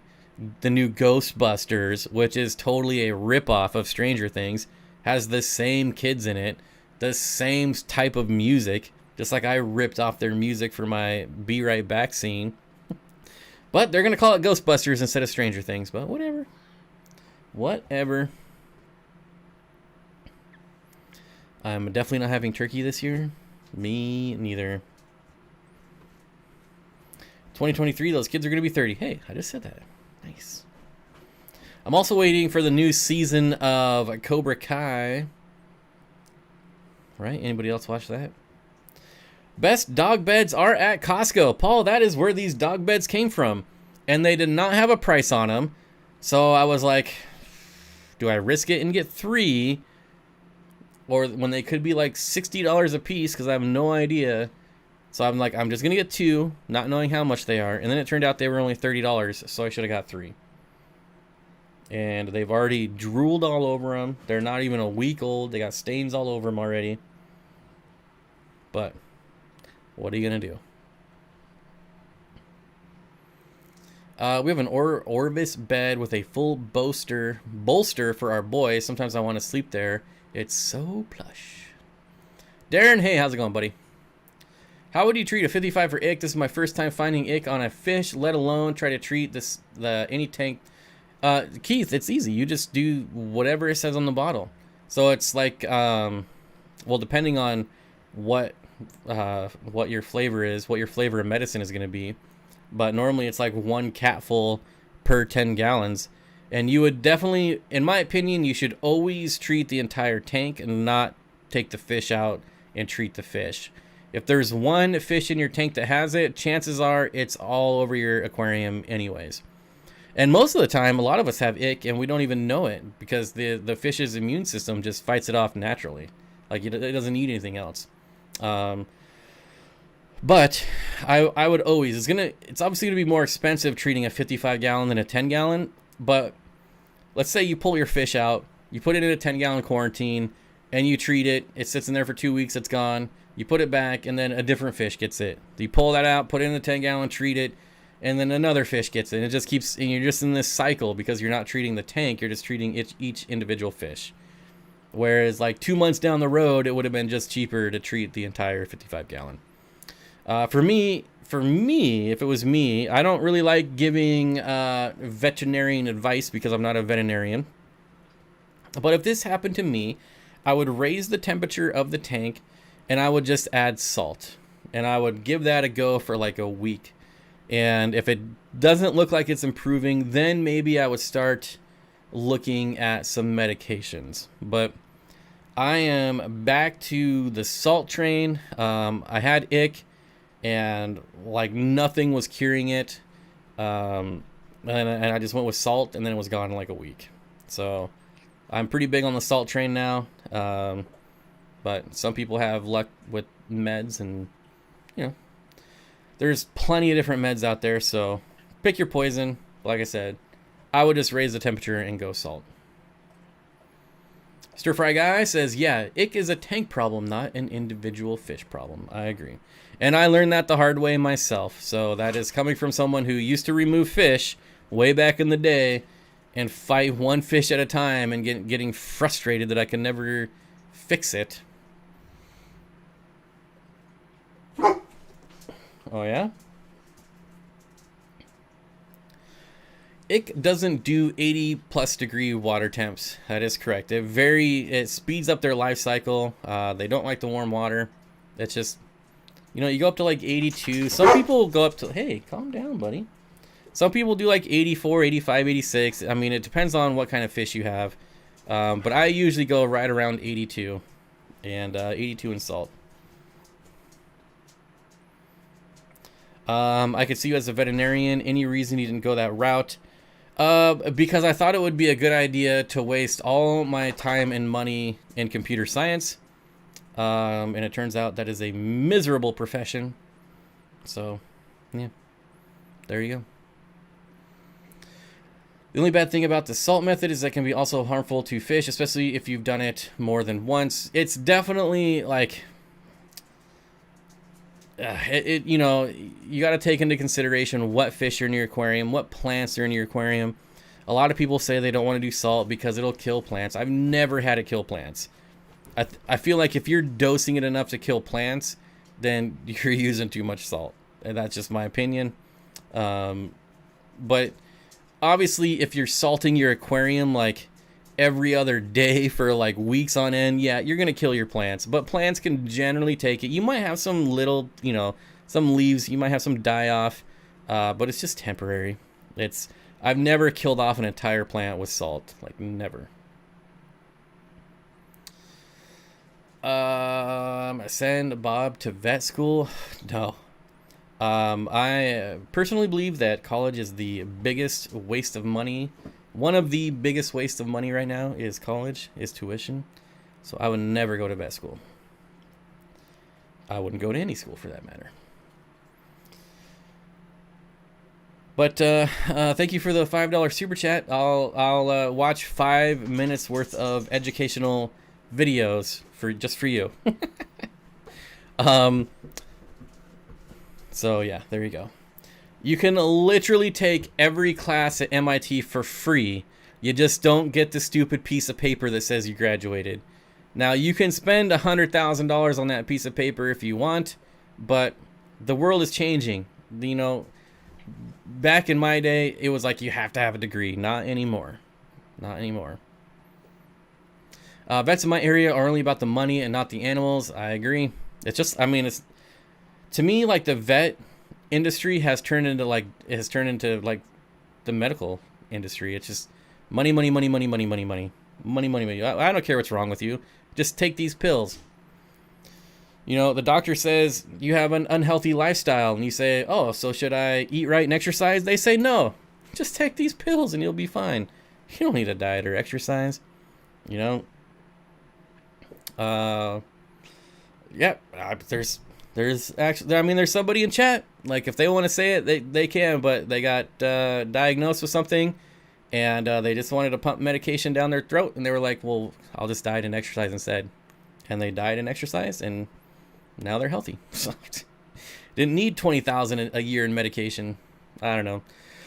That's my rant. That's my rant. We'll get off that. But yeah, vets are... I have yet to find a good vet. Now, I will say the vets at the animal shelter I volunteer for are really, really good. But they're obviously not doing that for money because they're working for the government. My local vet is pretty cheap because he has a TV show. That's helpful. That's helpful. And there are good vets out there. I'm not trying to say like they're all bad. But in my area, it's been really hard to find a good vet. You can teach an old bomb new tricks. Yep. Yep. I did not go to college and I make $85,000 a year. College is super plus. Maybe I need to go to college to learn how to pronounce words. I don't know. Probably not. Back in my day, all you hearing this little whippersnapper. Events end up with huge student debt, high overhead costs, staff space, etc. Clients expect them to have every update, every piece of equipment. Not an easy profession. It's definitely not, but I've had nothing but bad experiences with multiple different vets when it comes to my dogs. And when I have vets that want to like try to prescribe me food that they sell and I have to buy it from them. Well, I'll just give you an example. When I had Seraph right here, right there she is right there, allergic to corn, right? And I told my vet, allergic to corn. She cannot eat corn. And she's like, oh, well, you should try this Royal Canine prescription dog food for allergies. It's really good. And I can write you a prescription for it if you want. And I'm like, well, I'll look into it and let you know. And 3 of the first 4 ingredients are corn. I'm like, I just told you that she's allergic to corn. And there's like corn, there's cornmeal, and then there was some other corn ingredient. And I'm like, are you kidding me? Of course you want to prescribe this food to me that you sell. Oh, I was so pissed. College just means you're book smart and not necessarily that smart. Yeah. What's the saying? Like, people have driver's license and they're terrible drivers. Same thing with degrees. Anyways, I'm going into fixing heavy equipment, and it starts at $1,000 a week plus benefits, and I only need $10,000 certificate to do it, so it's not that bad. Back in my day, certificates were really nice because they didn't expire. But they've caught on to that, and now they put expirations, and now like every 2 years you got to get recertified.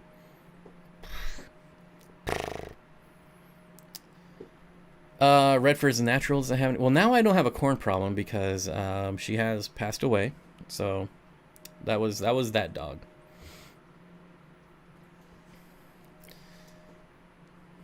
My vet doesn't make me buy their stuff. Well, good for you. Bob, what do you feed your dogs? So I do raw food. I do have some kibble.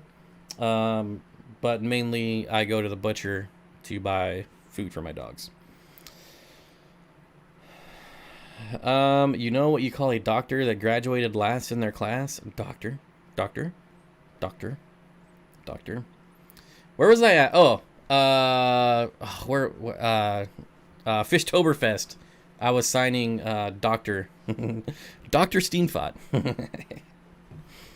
Is she a husky? Can we see a closer look? She is a husky. It's not the best quality photo, but there she is. More realistically, here she is right here. There you go.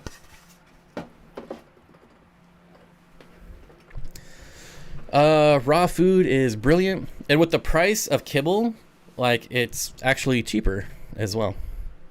It's right around the same right now. So I pay $2.50 a pound for raw food currently, and like a 22-pound bag of dog food is like $50. College is assuming someone with a food science degree can cook, or a marine biologist knows what temp to keep discus at. So I thought, beautiful.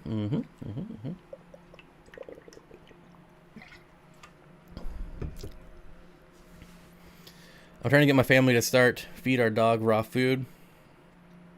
It's crazy the difference when you start feeding raw versus kibble. Like, kibble is so bad. Daddy longlegs aren't spiders. That is true. That is certainly true. I don't know where that comment came from, but they're not spiders. I get a 2-year badge next month. Nice. Zen Ginger with the 2-year badge. The 2-year badge of Husky honor. There you go. Wait, do I have the wait, why can't I chat? Oh, here we go. Oh yeah, it is the 2-year.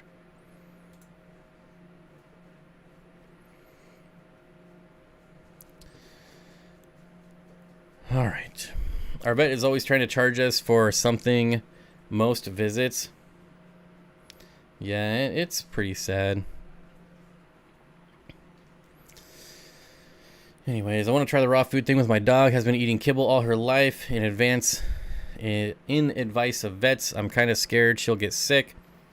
Old dogs generally don't do well switching from kibble to raw. I don't know how old your dog is, but if it is older, there could be some problems. It may take some time. I know what we asked the vet, but was like, I know what you're going to say.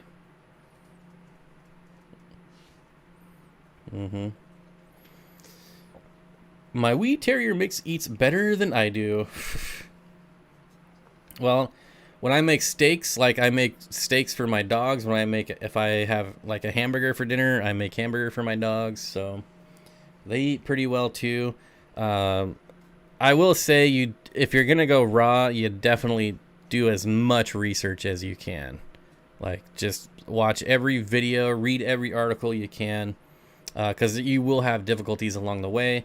There'll be lots of signs to look out for. So yeah. Why do 4 people dislike this? We only have 4 dislikes? That's probably a record. Well, just got it cycled.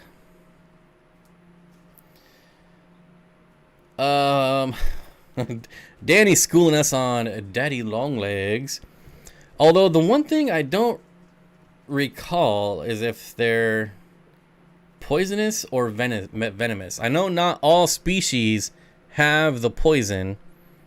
They're not venomous because they can't inject it. So I think is it poison? It's got to be that they're poisonous because I can't inject it. But again, not all species of daddy long legs are poisonous. I wouldn't respond to your email. It says you're over your quota.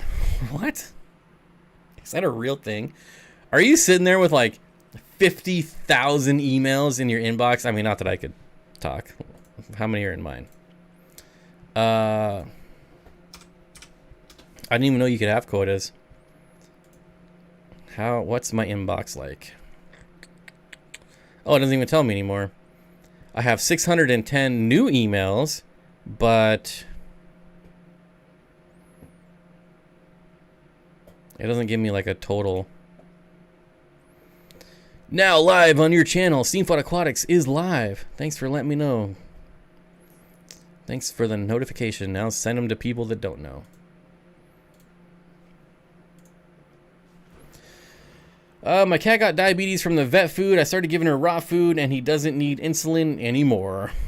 Whenever you change a dog food, it's an adjustment for their GI tract, just like if you change to a complete different food lifestyle.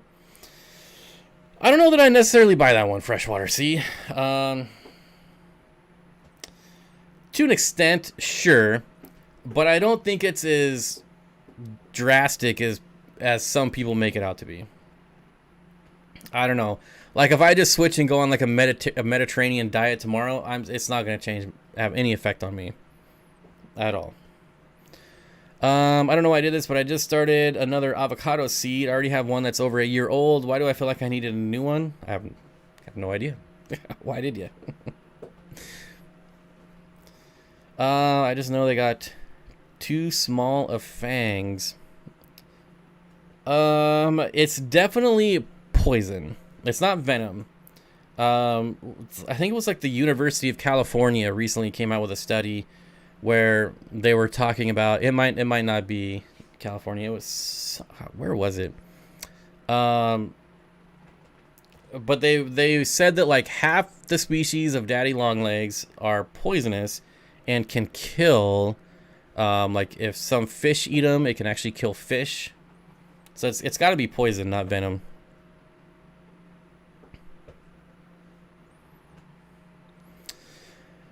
Lisa from KG Tropicals with the $5 super chat. I went ahead and gave you a like.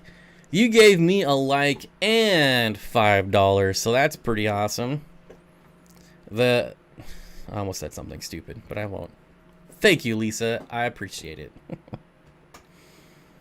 Lisa giving Bob money for her birthday. What a nice lady. Yep. Yep, I agree. Very nice. My dog is 1 year old. Would he do well on raw food? I can't answer that for you.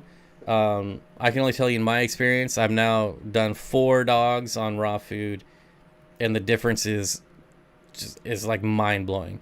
Like just on kibble, like they drink so much water. On raw food, they barely drink any water. I mean, it's pretty obvious, right? Also, like just these dried up brown squares, how nutritious can that be? It's just not nutritious at all. It's not. Now I incorporate a lot of liver. Liver is like one of the most nutrient dense foods in the world. So I mean, my dogs go crazy over liver. Honestly, I should probably be eating it too, but I don't know, I can't bring myself to eat it. Happy birthday, Lisa. Lily, I can't remember the details, but did talk to the vet about it before. Biggest issue with raw diet is people get lazy and don't stick to the plan. Cats need taurine supplemented, for example. Yeah, that's why I say definitely do your research. There's different types of raw food diet. You definitely want to make sure you're keeping up on important vitamins and minerals. Prepaying Christmas music protection money. That'll save you 5 minutes of Christmas music. How about that? There was an interesting science versus recently about pet food. I have a 30 breeder with Corys and Endlers, and I'm looking for something a little different, odd, and maybe schooling fish. Any suggestions? I mean, I'd go Pseudo McGills. Can't go wrong with Pseudo McGills. Pseudo Moguls, little tiny rainbow fish.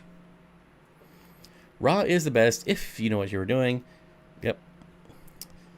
Yeah, it was a pretty rough learning curve. It probably took me about 6 months to really fine tune it. There was lots of like aha moments and like duh moments. But yeah, I'm very fortunate to have a butcher that actually just makes raw dog food, so it's very easy for me. But before I found that butcher, there was definitely a lot of learning. Uh-oh. Looks like $10 prepaying for extra Christmas music. I think you just got outvoted on there. Where the heck do you get a 30 breeder? Never seen one. So a 30 breeder, you can't special order from like a Petco or PetSmart, but you should be able to special order from like a local fish store. And they're the same dimensions as a 40 breeder, it's just shorter. It's a pretty cool tank. My internet was down for the last couple hours. What did I miss? Well, you missed a couple hours of live streaming. You already have those fish? I think I knew that too. What about like clown killies? Clown killies are pretty sweet. Do you have any of those? Any rocket killies? Or there's a few different species, like Norman's lamp-eye killifish are pretty awesome. Oh, the weather outside is frightful, and Bob is awfully spiteful. Shorter and narrower. They seem to go through an initial adjustment period. I've switched several of my dog's diets over the years, and their stomach struggled, but then made the full switch just fine. Raw is great. Raw is great. I agree. I do keep some kibble around for when I have to have like dog sitters and things like that, just to make it easier on them. But depending on who's watching my dogs, depending on if they get kibble or not. The water part is true. Way less daily drinking on raw, and their poops are way smaller. Like they use so much, their body absorbs so much more of the food. Like when my dogs, especially like my Mastiff, I mean, we're talking like, I mean, you guys seen Jurassic Park, right? That big pile of poop. I mean, that's like Mastiff poop, but on raw food, it's like deer poop. There's little and small. My dog is doing her best to switch to the all cat food diet. It's recommended by Zero Vets. What? Is your dog out killing cats? Is that what you're trying to say? Oh man. Let it snow, let it snow, let it snow. Super chats. Yeah. Bob, I must go, but till next live stream, take care, everyone here as well. Good night. Thanks, Unholy Orders 82 for stopping by. I always appreciate it, and hopefully see you next week.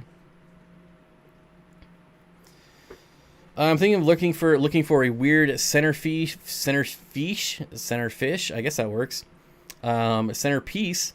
I'll probably search around online fish stores and we'll see. Yeah, I'm not very good when it comes to like centerpiece fish. I have a tank with young angels that are starting to mature, and it looks like I might end up with more males. Will this be a problem? They're in a 55-gallon. It'll be a problem if you have like a ton of them, but if you have like 6 of them, it's really not going to be a problem. Also, if you raise the temperature on angels, that kind of triggers spawning, so that gets them kind of angry.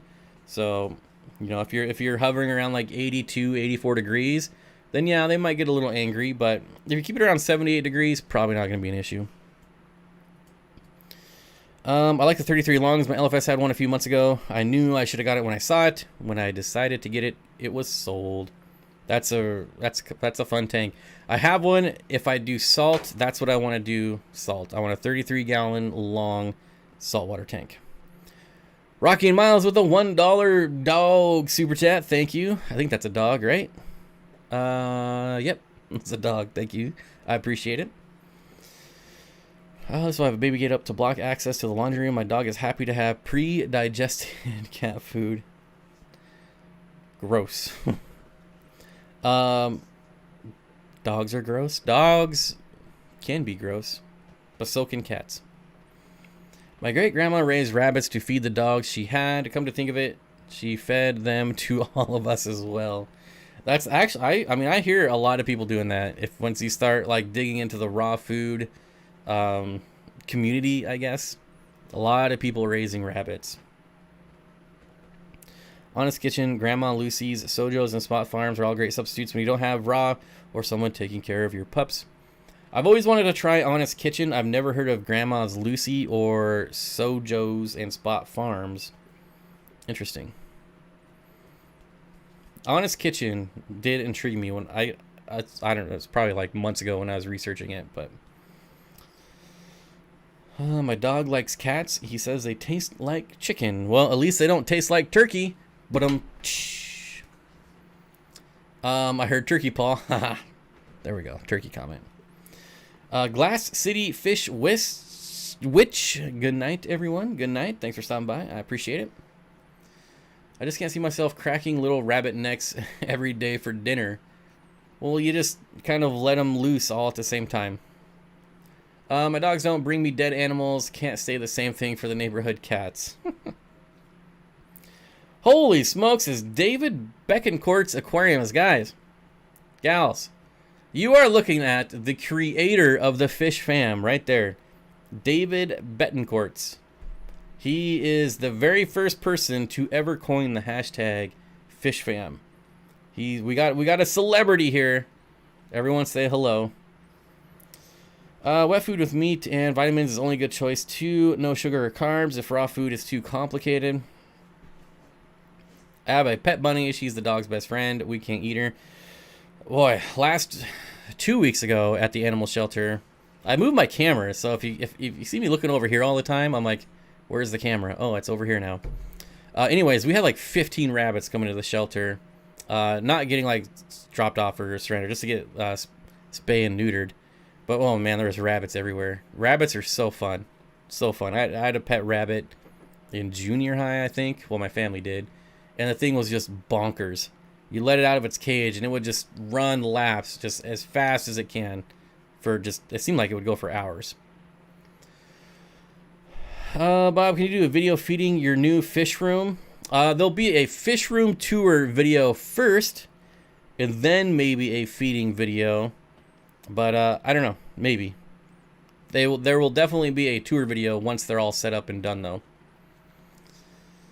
My friend says that his dog once brought back a deer leg. Scary. That dog had an adventure, I'm telling you. If dogs could talk. We on deck. When I was a kid, my cat brought a dead bird into the house on Thanksgiving. Everyone's got to eat on Thanksgiving. Just, hey Bob, I just got a new baby boy. Awesome. Where'd you get it from? Pick it up at the local Petco. He loves the tanks. That's awesome, man. Congrats, David. How about moose? Wolves eat them all the time. Of course, all wolves have 100% mortality rate at 100 years. So what does that really say? What? Oh, man. Congrats, David. Expanding the fish fam. Everything has a 100% mortality rate. I don't.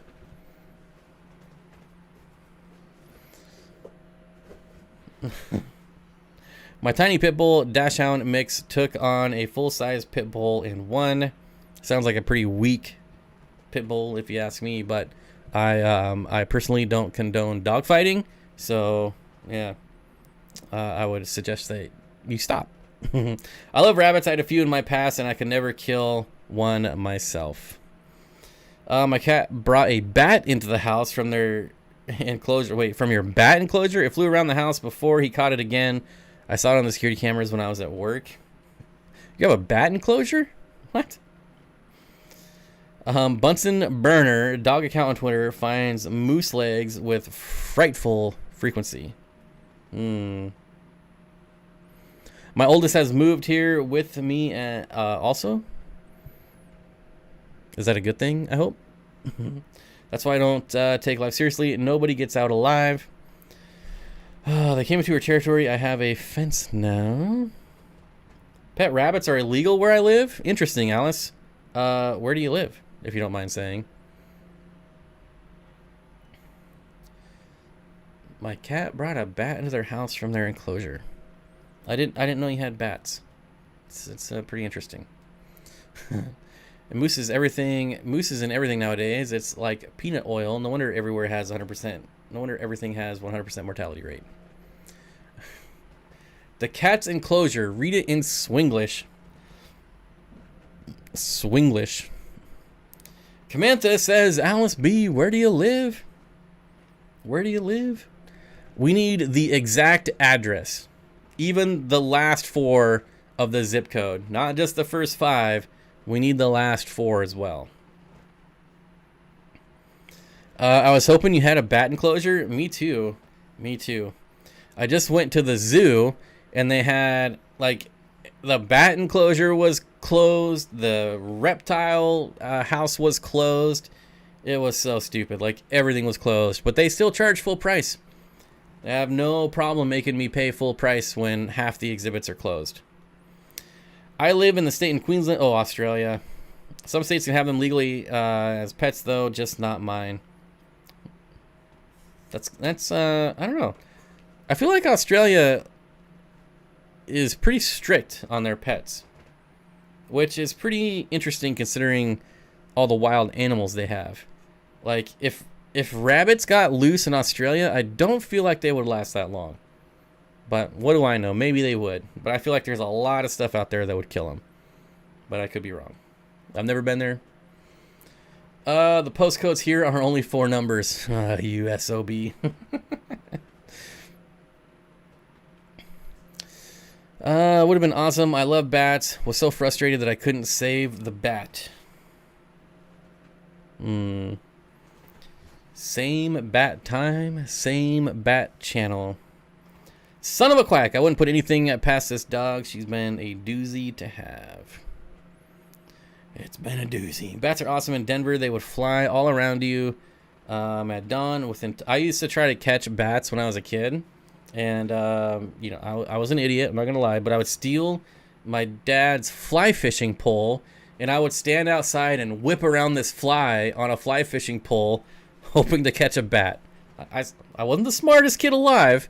But I never caught one. But that's what I would do. That's how I spent my Friday nights. Whipping around a fly fishing pole. Try to catch bats. The wombat enclosure with the bats at my local zoo was closed. But the fish weren't. My local zoo doesn't even have fish. But there is an aquarium in the... Well, I was going to say close by. But it's not even close. And it's an awful aquarium. It's just terrible. Anyways, what was the rest of that? Where's that comment? The wombat enclosure with my bats at my local zoo was closed, but the fish weren't. They have a couple red and Bosemani rainbow fish living with fly river turtles and some koi angels. I love bats too. Poor little guy. I always wanted a pet bat. I almost bought one as a kid. And I built an enclosure in my closet because I was like, oh, they like the dark, so it'll just live in my closet. And it didn't work out, though. If I would have had like a debit card or something, it would have worked out. But I didn't have a way to buy anything online. Sadly, fishing for bats works better in Minecraft. Is that a thing? I don't know. I've never played Minecraft, but man. Yeah, it is a subpar aquarium. To be fair, I haven't been there in probably like 10 years. But prior to that, I would go like every year. And it's just awful. They have the same fish in every aquarium. I swear they're breeding those Bengai cardinal fish just out the wazoo. Because every tank had like hundreds of the same Bengai cardinal fish. Not like the pajama cardinal fish. It was all, I don't know if I'm pronouncing that right. But the Bengai or something like that. The black and white one. Like half the aquariums just had massive schools of those things in them. And that was it. And then they all had the same coral too. and it was sun something. I don't remember the name of the coral anymore, but it was like the same two things in every aquarium. It was terrible. The Bronx Zoo has all their exhibits open and saw that even they aren't immune to bladder snail infections. Bladder snails are awesome, man. I don't know why they get such a bad rap. Pond snails, bladder snails, they're all cool. How long do we have left? We've got just a couple minutes, my friend. Just a couple minutes. Outside after chat, Bob is headed outside with tinfoil. What? All right. I'm in Austin. They have a humongous bat cave. When they fly out, it's supposed to be pretty awesome. That's pretty cool. I've come across like bat caves in eastern Washington, and it's like you can at night, well, like at dusk, you can stand out in front of the caves, and it's just waves and waves of bats going in and out. It's really awesome. I haven't seen anything like that on the western side of the state, but eastern Washington, man, it's crazy. Just crazy amounts of bats over there. I love aquariums. We'll put one on my list. Bengai cardinals are the guppies of the marine world. Oh, that explains it then. That explains it. It's a cool fish. I had one when I had my saltwater tank. So, but seriously, like every other tank, just hundreds of them. I had 3 micro bats in my house. The kids wouldn't stop screaming and crying. It was really hard to catch them with all the noise. Luckily, I had a 10-inch aquarium net. That's funny. PJP, it's so cool. If you don't mind the crowds, there's a great restaurant inside. Oh, what else do we got? I want to go back to the shed aquarium. I feel like my visit there, I didn't get like the full meal deal out of my visit there, because there was like 12 buses of screaming kids running around everywhere. It was awful. And I want to go back there when it's less crowded. Honestly, I think aquariums are better and more fun than zoos, especially where I live. The aquarium in the Pacific, kind of near LA, is nice, but the Monterey Bay Aquarium is where it's at. Who's next, guys? I'm studying for exams and need something fishy to listen to. It sounds like you need to study for your exams. I mean, just saying. For the most part, like, there's a really cool aquarium. I don't remember if it was in Vancouver or Victoria, but there was a really good one up there that was pretty cool. Who's next? I don't know who's next. I love Boston's aquarium. I need to go to Boston one of these days. I need to go to Boston. I need to go to New York. Ever been to Steenfott Aquarium? No, I've actually only been to the Seattle Aquarium, whichever one was in Vancouver or Victoria, I don't remember, and the Shed Aquarium. Those are the only ones I've been to. In New Zealand, native bats hunt on the ground in little packs. Well, that's kind of weird. Kind of awesome, but kind of, if I saw a pack of bats walking around, I'd be like, what is going on? Just a couple more minutes, buddy. Just a couple more minutes. Monterey Bay is awesome. Come down and I'll go with you. Man, I've been jonesing for a trip, but I really want to go to Vegas. I think Jimmy and I briefly talked about going to Vegas in December. I don't know if it's going to happen, but the nice thing about going to California is leaving California. But the other nice thing about going to California is that it's pretty cheap for me to fly out to California. Yo, what is up, Bob? I'm right around the corner from Boston. If you decide to come, let me know. I'd love to hang out. Sweet. This is one of the honestly one of the coolest things about being a YouTuber is I feel like I can go just about anywhere and have friends to hang out with. It's a really awesome feeling. I don't know. Maybe I'm an idiot, but I think it's pretty rad. What type of dogs do I have? I have a Borbell Mastiff mix. I have a purebred Doberman, and I have a Pit Bull that's mixed with, I'm making an educated guess, of Boxer and Great Dane. Great Dane. The Honolulu Aquarium was really cool. Technically my favorite, but to be fair, I was in Hawaii in my honeymoon, so everything was viewed through the rose-colored glasses. Yeah, everything is better. It's probably like the biggest turd aquarium ever, but you were on your honeymoon, and it's like basically the same thing of going to a Petco, but it's like, man, this is amazing. Steenfott Aquatics, say Bob, you'd be interested in some Rhamnocentris ornatus Tiwa Creek for your fish room? Heck yeah, dude. Tiwa Creek are the best Rhamnocentris. Yeah. Tiwa Creek are my favorite. What type? Okay, look it up on BBC. Bengal cardinalfish are endangered and are being very overexploited in the wild, and captive breeding is very important for them. They get overcollected in the fish trade, and very few make it. That's an interesting. I always find that to be interesting. Like, they're so apparently insanely easy to breed, and it's like the Bosemani rainbow fish is endangered in the wild, but like there's just thousands of them being bred in the hobby. So it's like, why are you even? I don't think they collect them anymore, but it's always interesting. Like, why not just breed like 50,000 of them and send them back? Like, how do we start that program? Like, I want to breed fish to reintroduce back into their native habitat. I'm sure there's all kind of like ecological studies that have to be done to reintroduce. Like, you just can't put 50,000 fish back in a lake because, you know, what if there's not enough food for them all? You know, crap like that. But that would be fun for me. Like, I would definitely breed fish for that. Not that anyone asked, but my dog is a boxer Fila Brasileiro mix. We think rescue. She's very pretty, but not very friendly. I had a great time at the Vancouver Aquarium. Beluga whales. Monterey Aquarium is best ever, especially otters. Steinhardt in San Francisco has Amazon Walk. All right, so that's 2 votes on the Monterey Aquarium. Let me Google this before I leave. Right? Is that the same one Rachel said? Yeah, Monterey Bay Aquarium. Let's take a look.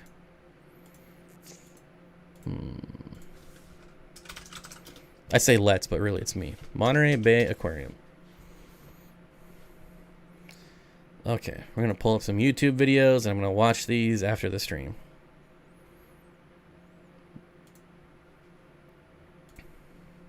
Okay, here we go. Come to Detroit and I'll be your chauffeur. LOL, the excursion can easily fit all. The excursion can easily... You have an excursion? Is it the 7.3 liter? Please tell me it is. I feel like if I go to Detroit, I need like an armed escort. Don't you guys have like wild wolf packs running around the city? I have corgis who try to kill each other. Nice. Monterey is pretty cool. They have a good Twitter account too. Ugh. Is there such a thing? I feel like Steenfott Aquatics, okay, I may have some ready in a month. Hey, if you want, just email me at steenfottaquatics@gmail.com and let me know you're the Rhamnocentris guy, and hopefully we can figure something out, because Tiwa Creeks are super awesome. I forgot what I was saying. I was in Hawaii a few weeks ago and walked past it, saw some guys sprinkle Cheetos in the ocean near the shipyard, and it looked like the craziest, most beautiful aquarium ever. What? Cheetos? Monterey Bay Aquarium, my favorite place to geek out on. Well, that's 3 votes now, at least. I guess I have to go. So where is it? Like, if I was to fly into California, where would I be flying to? Let's see. Monterey Bay Aquarium. It's in Monterey, California, stupid. Okay, all right. But what airport? Like, come on. All right, let's zoom out a little bit. Where is this? Where's Monterey at? Someone's probably already answered in chat. I'm sitting here zooming out. Like, where is it? San Jose? Is San Jose the closest airport? I have been to the I actually really dig the San Jose airport. That's my favorite one to fly into. Okay, coming back. Oh, shoot. Oh, shoot. Oh, my gosh. Too many windows open. All right. Probably San Jose. South of San Jose, but north of LA. I definitely don't want to fly into LA. I never want to fly into LAX ever. I also have a friend that works at it, so we can get like behind the scenes access. Like, can I swim with the sharks? Do they have sharks? 30 minutes from my hose. All right. Aquariums and hose. Can't go wrong there. Ha ha. All right. Be PG, Bob. Keep it PG. LAX maybe, but hopefully not. San Jose. I love the San Jose airport. Could also visit San Fran and road trip up from there. I don't really have any desire to go to San Francisco. Been there, done that. I live in California and go to the Monterey Bay Aquarium a few times a year. It's amazing. Another vote. All right. I guess this is a must-have thing to do. All right. Let's, one more thing to check. Hey, come back. Google Flights. Google Flights. I'm tracking flights to Dallas for Aquashella, and it's not looking good. When I started tracking the round trip ticket to Dallas, it was $197, and I was like, you know, that's not bad. Round trip, go to Aquashella, $200. Now it's $600. So now it's definitely not happening. Unless for some reason it goes back down, which I don't think it will. San Jose. Okay, let's see. What kind of plane ticket am I looking at here? Holy smokes, $289? That doesn't sound right. Why is that really expensive? Anywhere else in California is like $150. Wow. Definitely not the time to go to California, I guess. Why is it so expensive? Is it just the time of year? That's insane.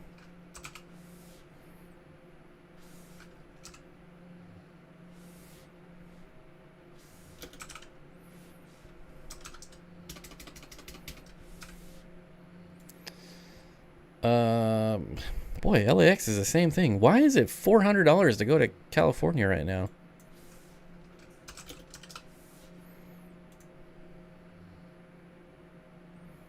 This can't be right. $600 to go to Vegas? That's normally like $100 trip.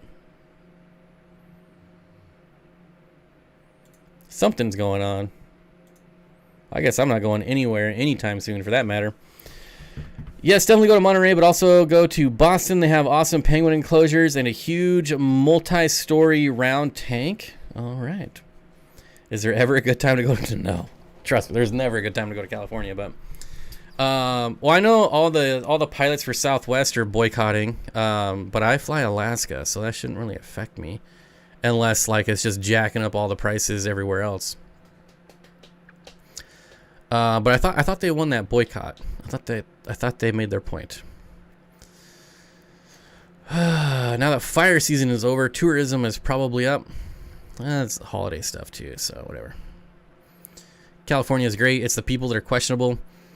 I think like California is a beautiful state, but there's definitely a lot of things that ruin it. Like any other state though. All states have their issues. What are you gonna do? What are you gonna do? What became of Charles' fish tanks? Boy, I haven't talked to Charles in like a year. That's a good question. That's a very good question. Our tour guide just sprinkled chips in the foxfish tanks. Triggers came up. Also just snorkeling where everyone is, where the hotels are. There's so many fish in there. If you want to stop in the city, visit Zenzo. How does swimming with the polar bear go? Everyone wants to travel now. That's why it's so expensive. Fish Tank Barn with the $3 super chat. Thank you, sir. I appreciate it. We'll go a few more minutes here. Steenfott Aquatics, Bob, save your money for Louisville next summer. Well, that would be a business expense, so the business would pay for that, so I don't really care about that. Definitely going to that. Yeah. We're 20 minutes from the San Jose airport, and I believe you have a pool. So, yeah. I'd be out there like a whale just floating around in your pool the whole time. Just fly to Sacramento and drive down, but then I have to rent a car. Like, if I'm going to rent a car, I'm just going to rent one from here and drive down. I am in the mood for a road trip. Like, I am jonesing for a road trip so bad, you have no idea. Maybe California plans are making up for the cargo transportation costs from the backlog ships. Just throwing stuff out there now. Who knows? Who knows? Everything's all topsy-turvy right now. Wait till after the new year. Statistically, the week after New Year's Eve is the cheapest year to travel. I'm 3 hours away from Monterey. Basically a day trip. The area is so cool. I stay a couple of days. So how did the polar bear swimming go? I did not. That was a joke. Like, obviously the zoo is not gonna let me swim with polar bears. There's no amount of waivers. There's no amount of anything outside of breaking into the zoo that would allow me to swim with polar bears. Get to Detroit in about 12 hours and you can have all the road trip you want. Oh boy, I couldn't even imagine how much that ticket's gonna be. I think that's too much of a road trip. Let's explore. Because the tickets to Miami when I looked were $180 round trip. Now we're looking at $600, $700, $800, Key West, $1,200. Man, but Florida is also like where a majority of the Southwest people were protesting, so I could see why Florida would be more expensive. I don't know. Hopefully it normalizes. Things are getting out of control. It's not gonna get better anytime soon, but hopefully sooner than later we're back to normal. Hey, San Francisco for $313. That's still like double what it used to be. Crazy. We're in crazy times. Anyways, that's gonna do it. Thanks everyone. Rent a pop-up camper and drive down. I've looked at the campers and they get like 10 miles to the gallon, and I could only imagine how much gas is in California, but here it's like $4 a gallon.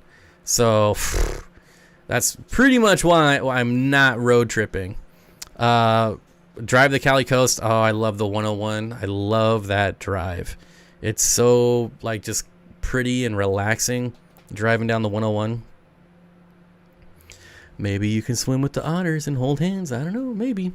But anyways, that's going to do it. Thanks to everyone for coming and hanging out. I really appreciate it. Thanks for hitting that thumbs up button. Don't forget to, if you haven't, hit it on your way out.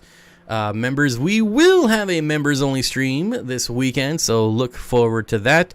Finally, I'm not going to have a busy weekend, so it's been a while. Definitely looking forward to a nice, chill little live stream with y'all. Otherwise, I hope you all have a great week. Again, thank you for coming and participating and lurking if you didn't. And hopefully I'll get to see you all